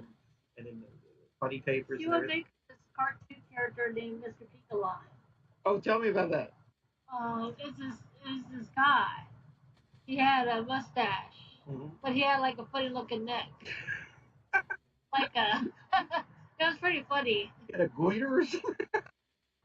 You had a chicken neck? A turkey model? Well, I hope I never get that. I wish I was still would have had. I wish I still had those pictures, but. Well, I'm sure they're around. I'm sure there's a box of her stuff somewhere. I mean, usually people don't throw out their art. You know, they hang it up on their refrigerator. Yeah. You know, let me give you some advice about art. I mean, if somebody gives you art, I mean, real art, not just a photograph. I mean, you can do it with a photograph, but certainly if they took the time to draw a picture or paint something, hang it up. Put it somewhere that people will see it, because it's not doing any service in a box. Later on, we're going to go to the art gallery. We're going to go to the Virginia Art Museum later. So we have art on the brain right now. Yeah. So yeah, I love. In fact, Macaroni art. I said this before that when I travel, when I started traveling and go to all the big cities, the first place I would stop is the art museum. Yes. The Louvre, the Prado, the Tate, the National Gallery in Washington, the Museum of Modern Art in New York, the Metropolitan Museum of Art in New York, all those wonderful places. The Hirshhorn. I go. And then after that, I'll I'll go to the Eiffel Tower or the Statue of Liberty or something. Yeah. So, I have a problem drawing. I mean, not that I like to draw and everything. I'm not a great drawer, but I like to draw. But I never know when to finish the picture. I just keep drawing and drawing and drawing and keep. It kind of get kind of like a surrealist sort of a Miro Yeah. or Salvador Dali type of thing, where there's I start to draw stuff in the corners and throw some of it gets, and then I don't know when to quit. You know, Yeah. I don't know when to quit. But you know, I now this is this is the bad news for a modern artist. I got to tell you, there's a new thing out called Chat GBT, Oh yeah. and they'll take your photograph or they'll take anything you do, and you could make a Renaissance looking picture. You could make it like a crayon picture. You could make it look like something you would get at the state fair. Caricatures could make and a lot of people that do it, and they do it at my detriment on the internet. They make me do terrible things in these chat GBT because they shout out to Pirate and all you others. have to make these things up because that's my and a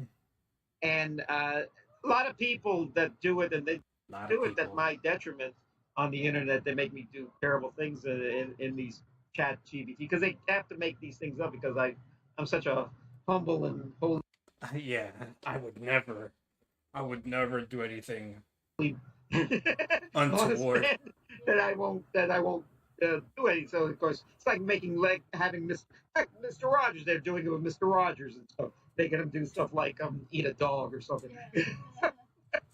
Yeah. Usually the nicer you are, the worse they make. Yeah.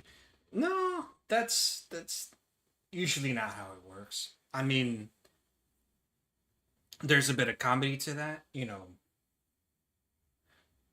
Not that you would know, but no, it's not the nicer you are. You're not a nice guy, Kevin. Don't imply yourself to be such. The villains make so they give the idea that they invented AI and Chat GBT. Guess what? What? I started doing it like a couple of days ago, and it's not all that hard. It's one of the easiest things to do. In fact, doing art is actually, like your mother or Picasso or.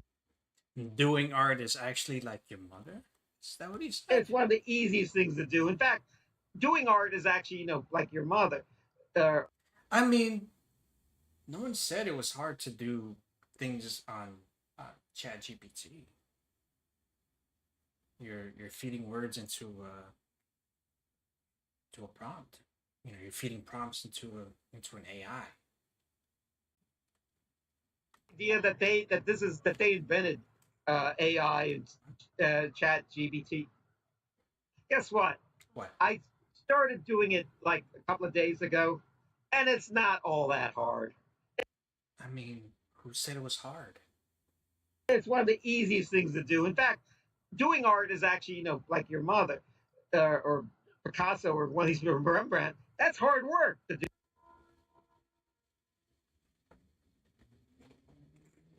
Is today Weird Take Day? Do that. You have to have talent to do that. No shit.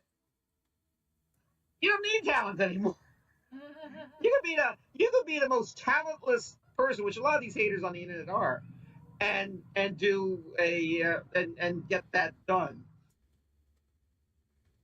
That's a weird take too.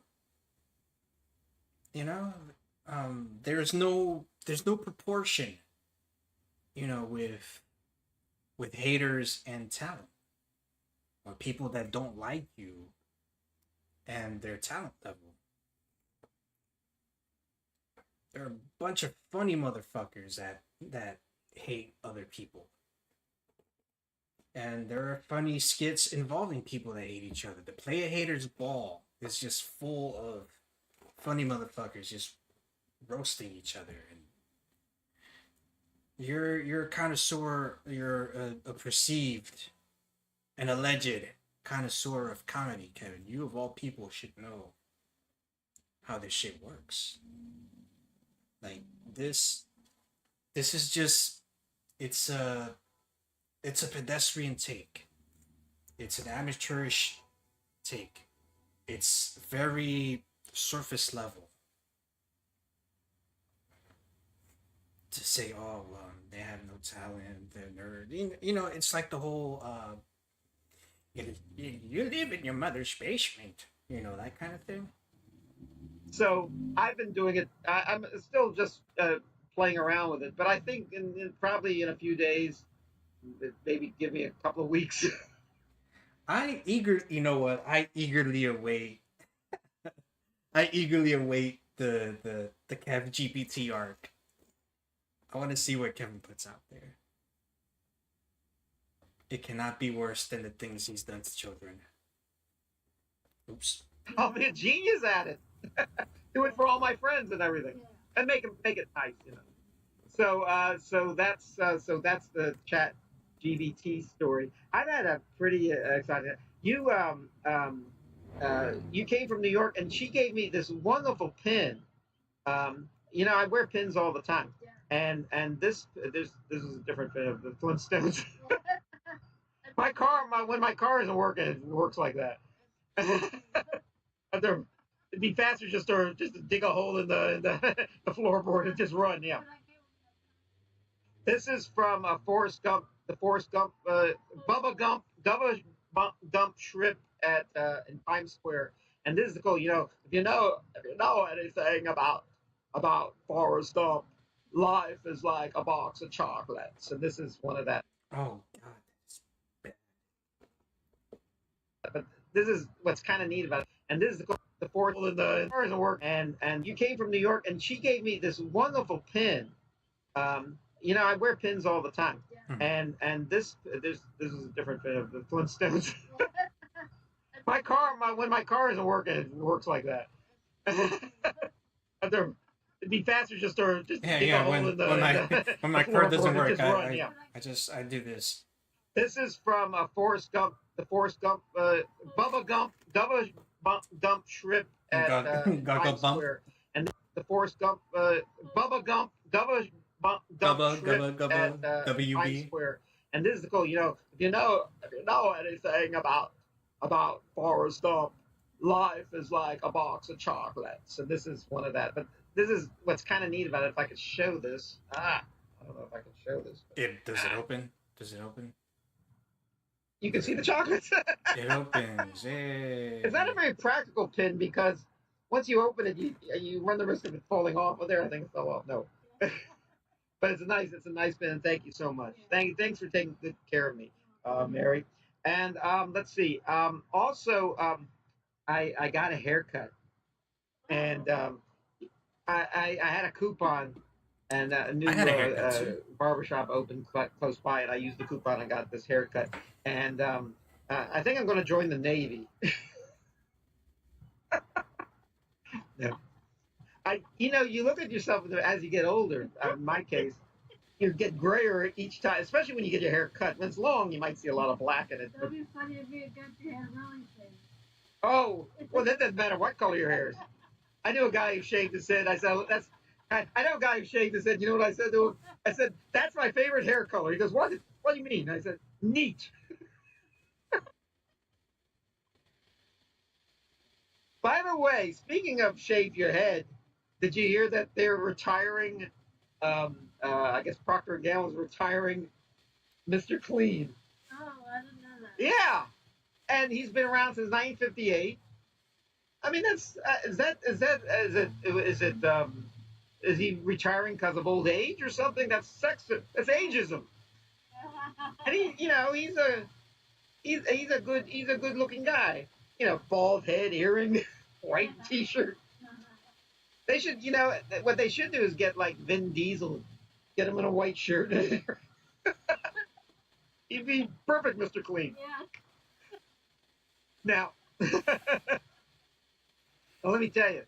So all this is coming out on Mr. Clean. Mr. Clean's real name, he has a first name. I never knew he had a first. And his first name is, I don't even know if it's a real name. Veritably. He's veritably clean. I guess he is.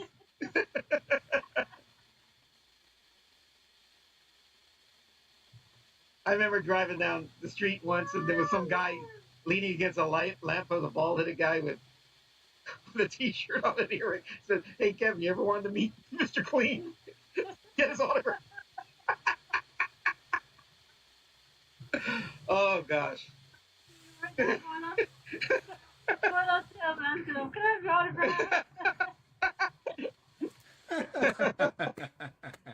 And he gives the autograph. He goes, "Well, I thought you were Hootie, of Hootie and the Blowfish."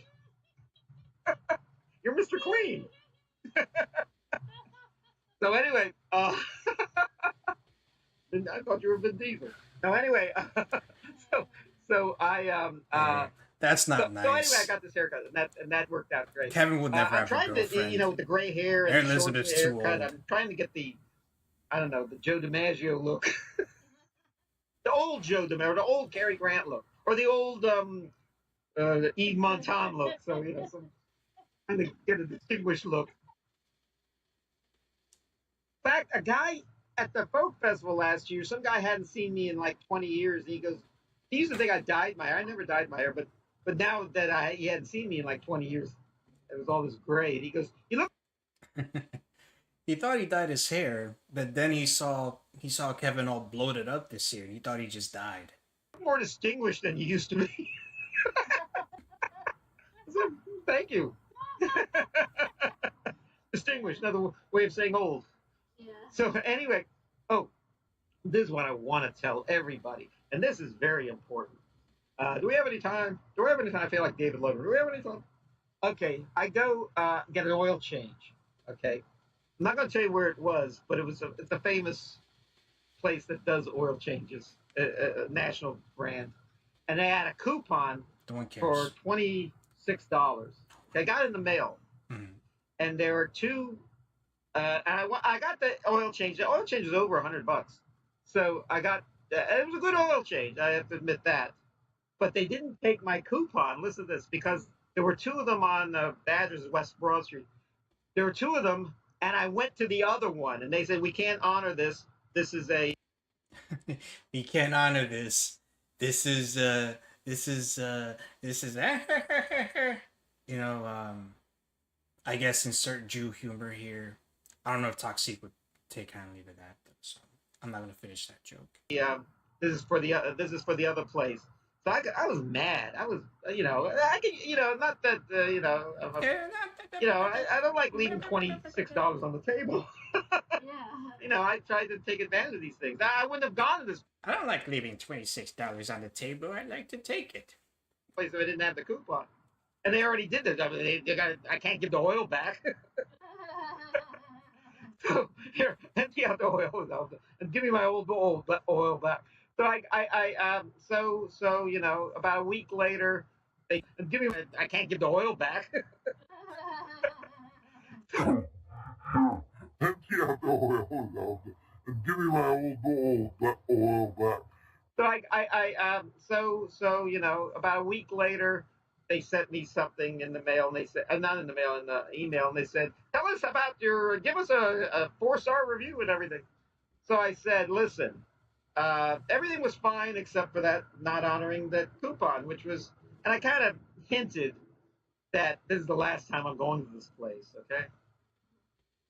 I wasn't a jerk. I was it's kind of sad. So, I really wanted to I tried to be like I was the victim here. Yeah. Not some jerk that wanted $25. So they called me up out of New York or somewhere and asked me questions about, what my thing was. And then I thought they would, at best they were going to take the $25 off my credit card or something. They sent me a voucher for a free oil change next time my car needs it. So what what's the moral of the story? Speak up. They don't want to lose a customer. When you get something, if you don't get your coupon used at a restaurant or the coupon used at the Walmart or something, speak to either the manager or speak to go to find out in New York or somewhere or Florida or All right. Are you Kevin Kravitz or Karen Kravitz? California somewhere, their home offices, and tell them and tell them, they want to help. A bit. Let me tell you what business is. Business is not them cheating you and then you're just suffer in silence. It's a business agreement, meaning they get what they want and you get what you want. And I didn't get what I wanted, and now I got what I wanted. So now they're happy, and they get to keep a customer. I get my discount and everything. So speak up. Nothing would have happened if I didn't contact when they sent me the thing. Give us a 4-star review. Well, you're not going to get a 4-star review in that aspect. But it all worked out. So yeah. So actually, I'm on a roll. And things are working out pretty well for me lately. And the weather's getting nicer and everything. It's a nice day today. Yeah. So anyway, hey, want to hear something? Well, I have a lot. I always talk about movies and show business and everything. I love. Don't you love show business? Yeah. I love show business. I think everyone should be in show business. Yeah. I would be happier if they were in show business. So anyway, the greatest invention in my day was the VCR, because then I could tape shows and not have to stay at home to watch them. I could tape shows like Saturday Night Live. When Saturday Night Live started, they didn't. They were afraid the show was going to fail. You know why? Who the hell's going to stay at home watch TV on 11:30 on a Saturday night? Losers who can't get dates. That's what they thought. But it became a big hit because evidently there were a lot of losers who can't get dates. Yeah. So, but it's a big hit. But now, because I was a teenager at the time, yeah, of course I was at home a lot on those days. Not so much anymore. But now I could tape Saturday. I mean, maybe starting in the '80s, I could tape Saturday Night Live and watch it the next day or something. I don't even watch Saturday Night Live anymore live. Yeah. I watch it on the internet now because it's always on the next day on the internet. But it's same principle. Um, I love. So then then DVDs came out and now they don't even have DVDs situations anymore. You know what they have now? They have streaming, Netflix and Tubi and all those others. YouTube. Now, yeah, tell them you're tell them you're tell them you're doing a TV show. I did. So anyway, I'm buying DVDs everywhere. DVDs, they're now let me tell you something about DVDs. DVDs don't get played that much. If someone gives you a DVD or you buy a DVD, they probably only played it probably twice or 3 times. With a Disney thing, they might play for their kids like The Lion King or Little Mermaid over and over again. But most times, if it's something like Citizen Kane or Ten Commandments, you only see it the one time or 2 times. Gone with the Wind. So I'm going everywhere. A lot of thrift stores and yard sales are basically just giving away their DVDs. They're charging like 50 cents for them. They're charging 25 cents for them. So I'm buying all these DVDs, and I want to share some with you. You want to see them? What I got? What I brought? Yeah. Yeah. Okay. This is a movie called Apocalypse Now. Probably an Apocalypse Now. I've heard of it, but I haven't actually seen it. Well, that's why I'm here to educate you. Apocalypse Now was like the biggest hit when I was in school, in college, and we were waiting for years to see this movie, and we weren't disappointed. And Robert Duvall, who just died last week, the original Boo Radley of To Kill a Mockingbird, has a very famous part in this movie as a Marine sergeant who has a. It's about the Vietnam War, and it's pretty wild to see how they clear out a whole area in Vietnam just to go surfing, and they play the Ride of the Valkyries, while they're bombing this place. Dun dun dun dun dun dun dun dun dun.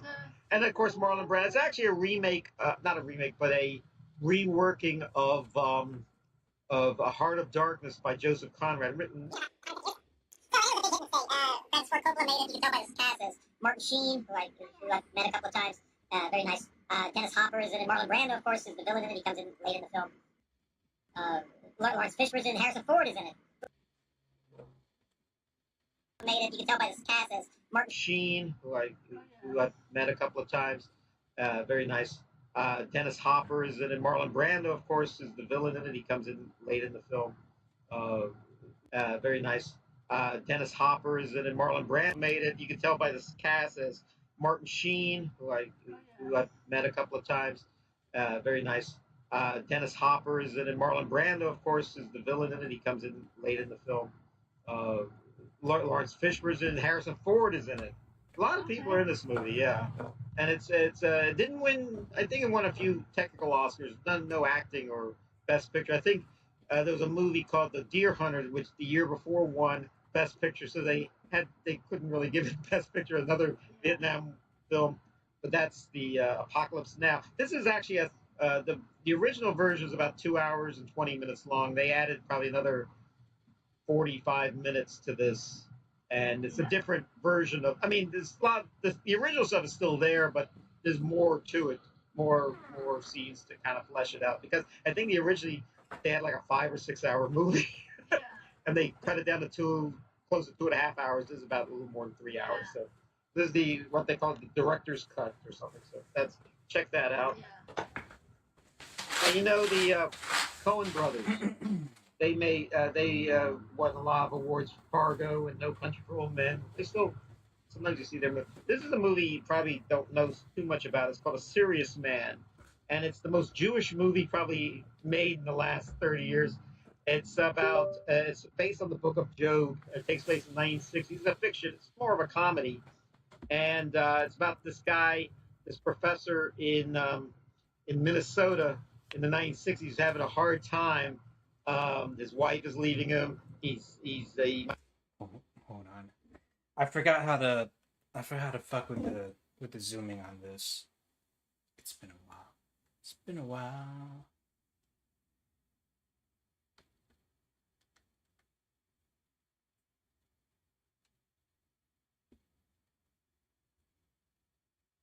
Used to be I knew how to zoom in and do this.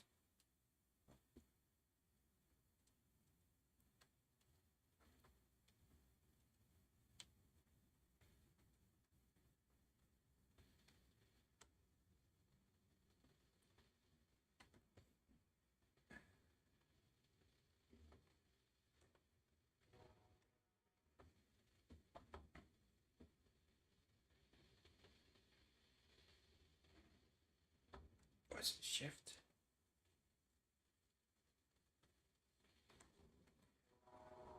the Book of Job in the Bible. There was a way I would be able to zoom in, not just not just thin and out like that, but be able to zoom in. Damn, I'm rusty as fucking here. But you need the keyboard with the numpad and all that shit. I haven't used this in months. Everything bad happens to this guy, and that's what there's a comedy. I just wanted to catch Maray Elizazar here.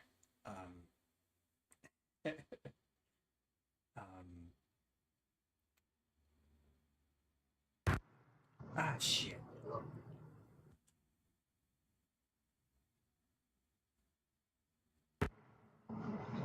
Hello. Radley of To Kill a Mockingbird. Yeah. Most times, dun, dun, dun, dun, dun, dun.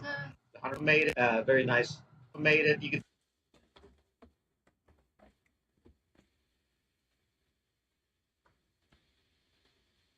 Want to watch me try to learn this on the go, or should I move forward? Should I just go on?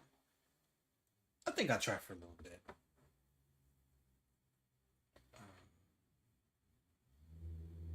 I know you fuck with the numpad. Hello. Hi. Whether they're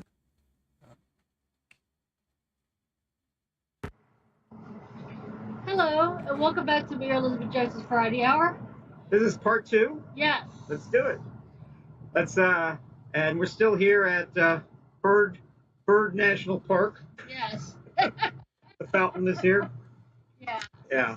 So, and we're always here. There's a lot of birds around here, so we always have the birds to keep us company. I understand your mom's no longer with us, sadly, Yeah. but your mom was an artist. Hello.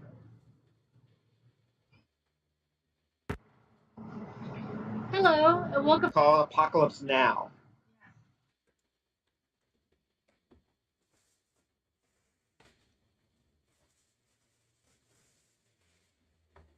Hey, hum along. Hey, hum along. How do you Damn, I forgot how to do the zooming in shit.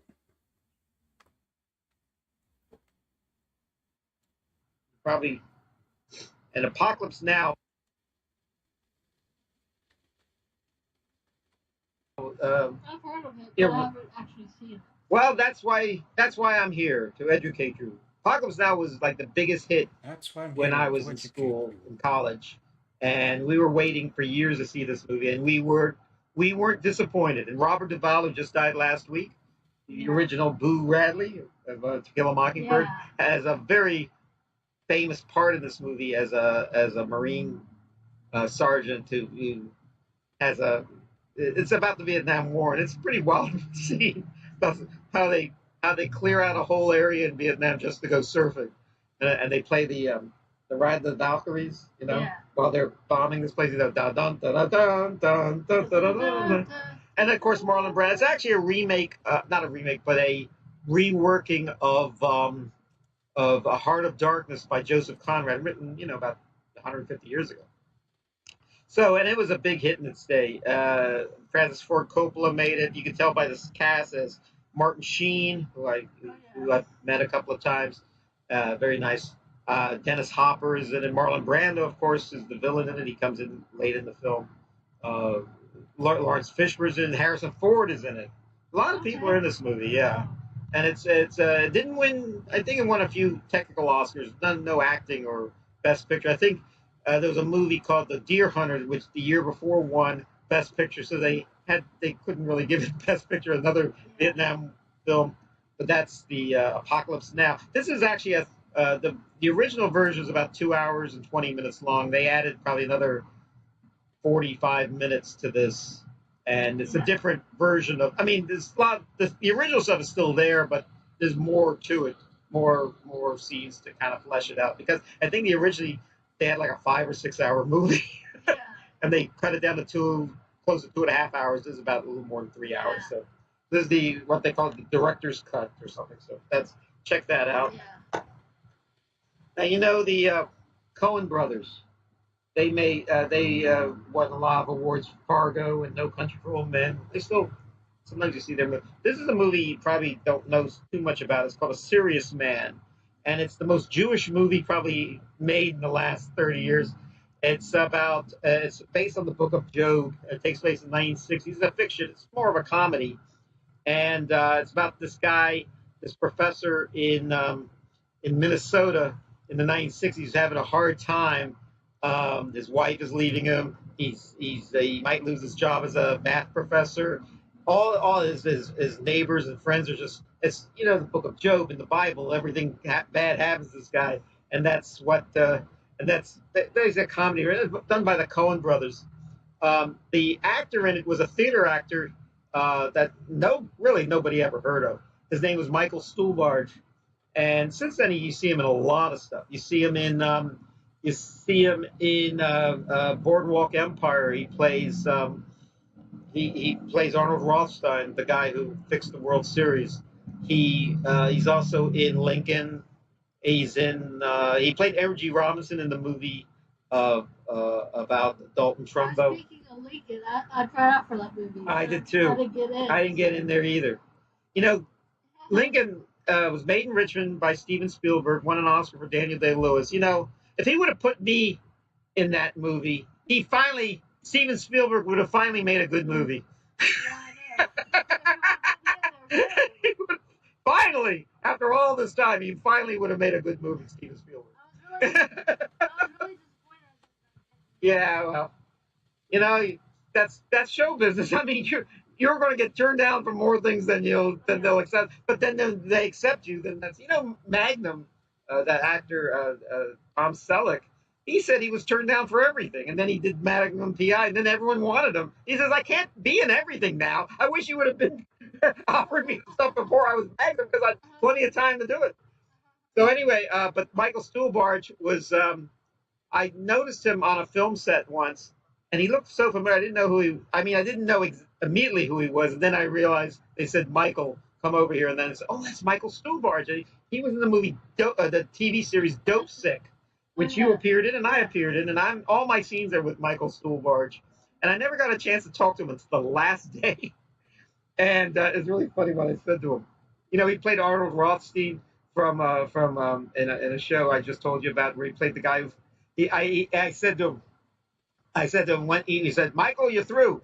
Yeah, you did a great job," and everyone did a little clapping, and then he walked off, and I say to Michael, it's a pleasure working with you. You're one of my favorite actors, and what's even better is I always wanted to work with the man who fixed the 1919 World Series, and he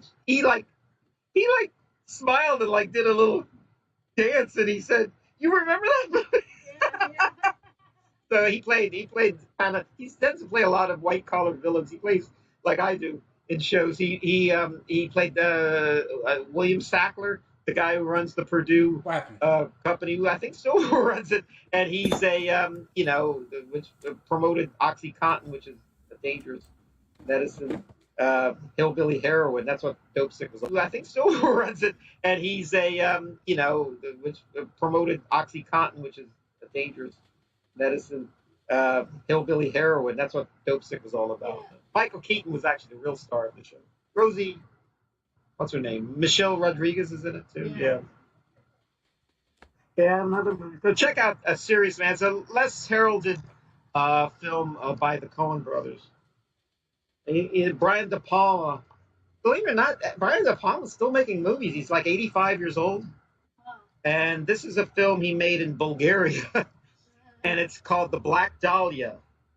And this is about a famous murder in late 1940s in Los Angeles, which has never. Hello. I gotta stop doing that. Yo. He played Arnold Rothstein from in a show I just told you about where he played the guy who. I said to him when he said, "Michael, you're through. Yeah, you did a great job," and everyone did a little clapping, and then he walked off, and I say to Michael, it's a pleasure working with you. You're one of my favorite actors, and what's even better is I always wanted to work with the man who fixed the 1919 World Series, and he I'm surprised he didn't make a joke about it was never broken. Some stupid. Smiled and did a little dance, and he said, "You remember that movie?" So he tends to play a lot of white collar villains. I'm like, wow, you remember that? There's a reason Something Awful, when they were fucking with George, used to call Kevin the D-list star fucker. Plays like I do in shows. He played William Sackler, the guy who runs the Purdue company, who I think still runs it, and he's which promoted OxyContin, which is a dangerous medicine, hillbilly heroin. That's what Toxique was all about. Michael Keaton was actually the real star of the show. Rosie, what's her name? Michelle Rodriguez is in it too. Yeah, another movie. So check out A Serious Man. It's a less heralded film by the Coen brothers. Brian De Palma. Believe it or not, Brian De Palma's still making movies. He's like 85 years old. And this is a film he made in Bulgaria. And it's called The Black Dahlia. And this is about a famous murder in late 1940s in Los Angeles, which has never been solved.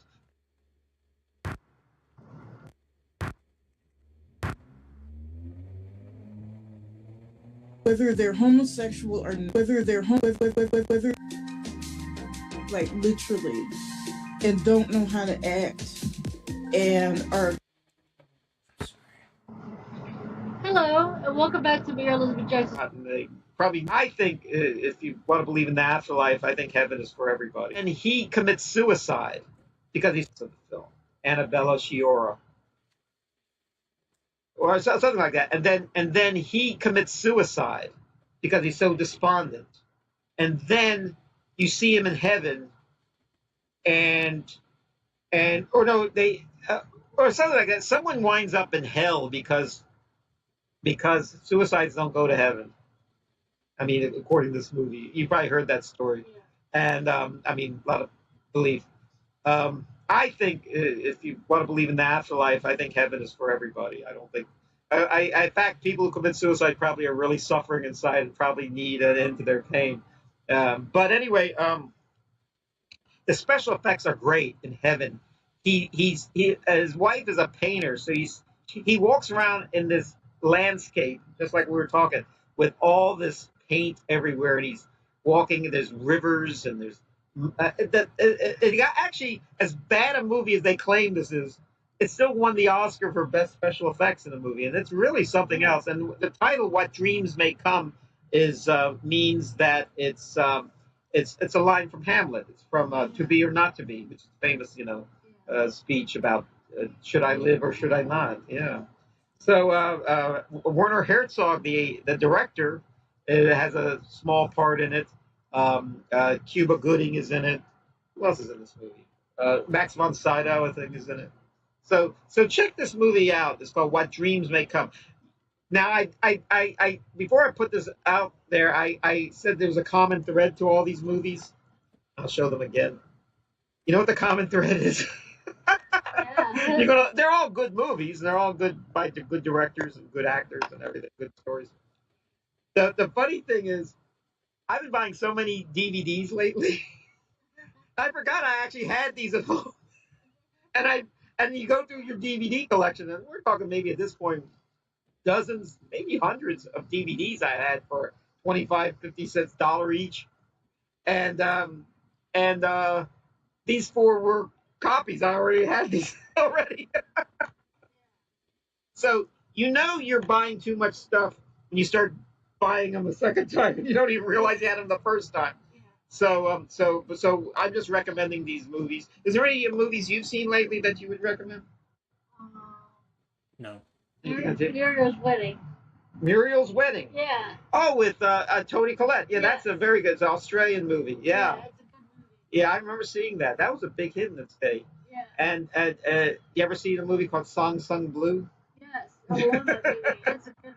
Yeah, we went to see that movie Yeah. a few weeks ago, and it was, yeah, it's very good with Hugh Jackman. Yeah. Yeah, and Kate Hudson, Yeah. Goldie Hawn's daughter, and the music. It's all Neil Diamond music, and it's all about, but it's not about Neil Diamond. It's about Neil Diamond impersonators. Which they should give. I'm surprised. I'm so happy they gave impersonators their own movie now. The true story is also the documentary. I would suggest going to the movie first. Was in the movie they make it a little different. Movie, if you see it, was in the movie they make it a little different to make it more interesting and ideas with you. Yeah. Thank you, Mary Elizabeth. Well, I appreciate y'all tuning in. May God bless you. My name is Kay Lazar. You're watching the Mary Elizabeth Variety Hour. Yes, I'm Maray Elizazar. Thank you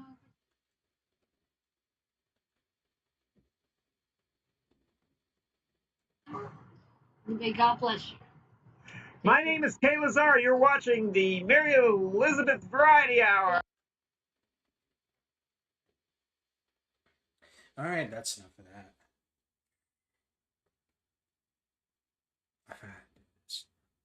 Or I would zoom in and be able to move it somehow.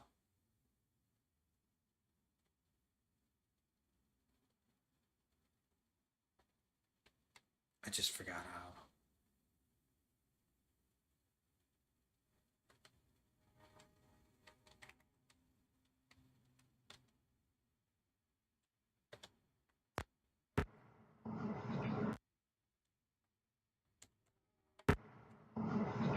Hello, and welcome back to Mayor Elizabeth Jackson's Friday Hour.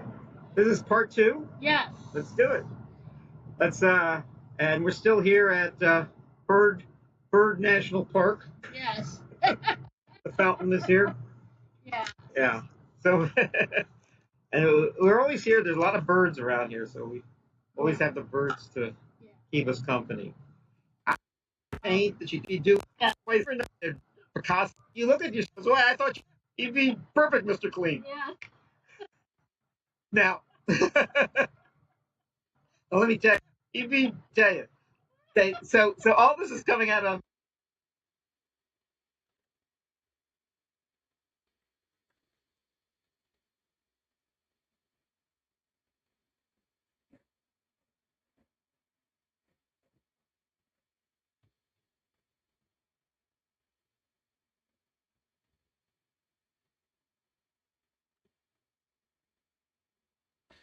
All right, so I think that's gonna be it. Just wanted to do a quick welcome back stream of sorts.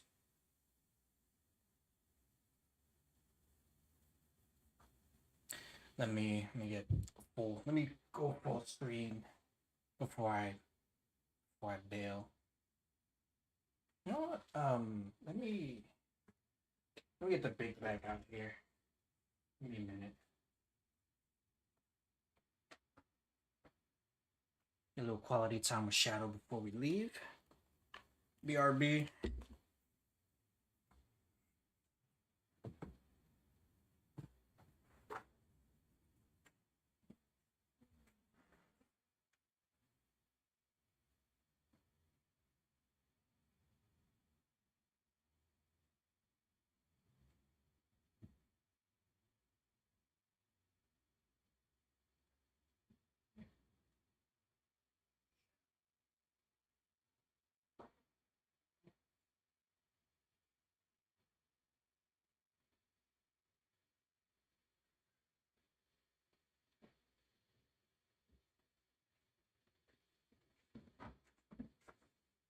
There was a thing my old broadcast partner used to like to do.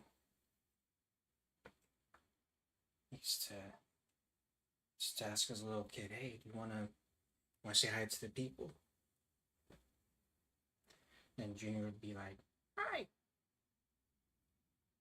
So this is. I don't think I've shown him on stream before. I know I've shown him in Discord, and I've shown him in, you know, some YouTube shorts where I've garnered quite a few views. This is my nephew Shadow. Technically my sister's cat, but staying with me for the time being. Let you go. Just hanging out, saying hi to the people. Saying hi.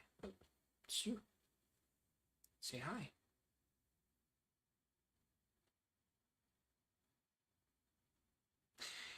He smells another cat. I met a neighborhood stray on the outside.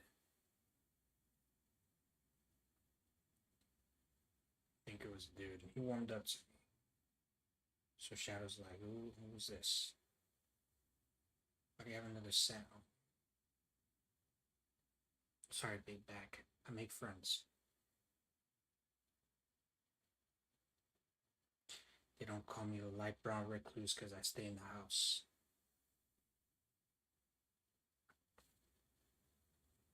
So what's next? What's in the cards for old Lewis? I don't know. There is a question that's been eating at me for a while. Is how many gigs, how many roles do you have to take before you are considered an authentic, true to life actor? So there may be, since I live close to New York City, there may be you know, there may be an actor arc. There may not be. Someone, dude. It's just Shadow being a pest in the background. Don't mind him.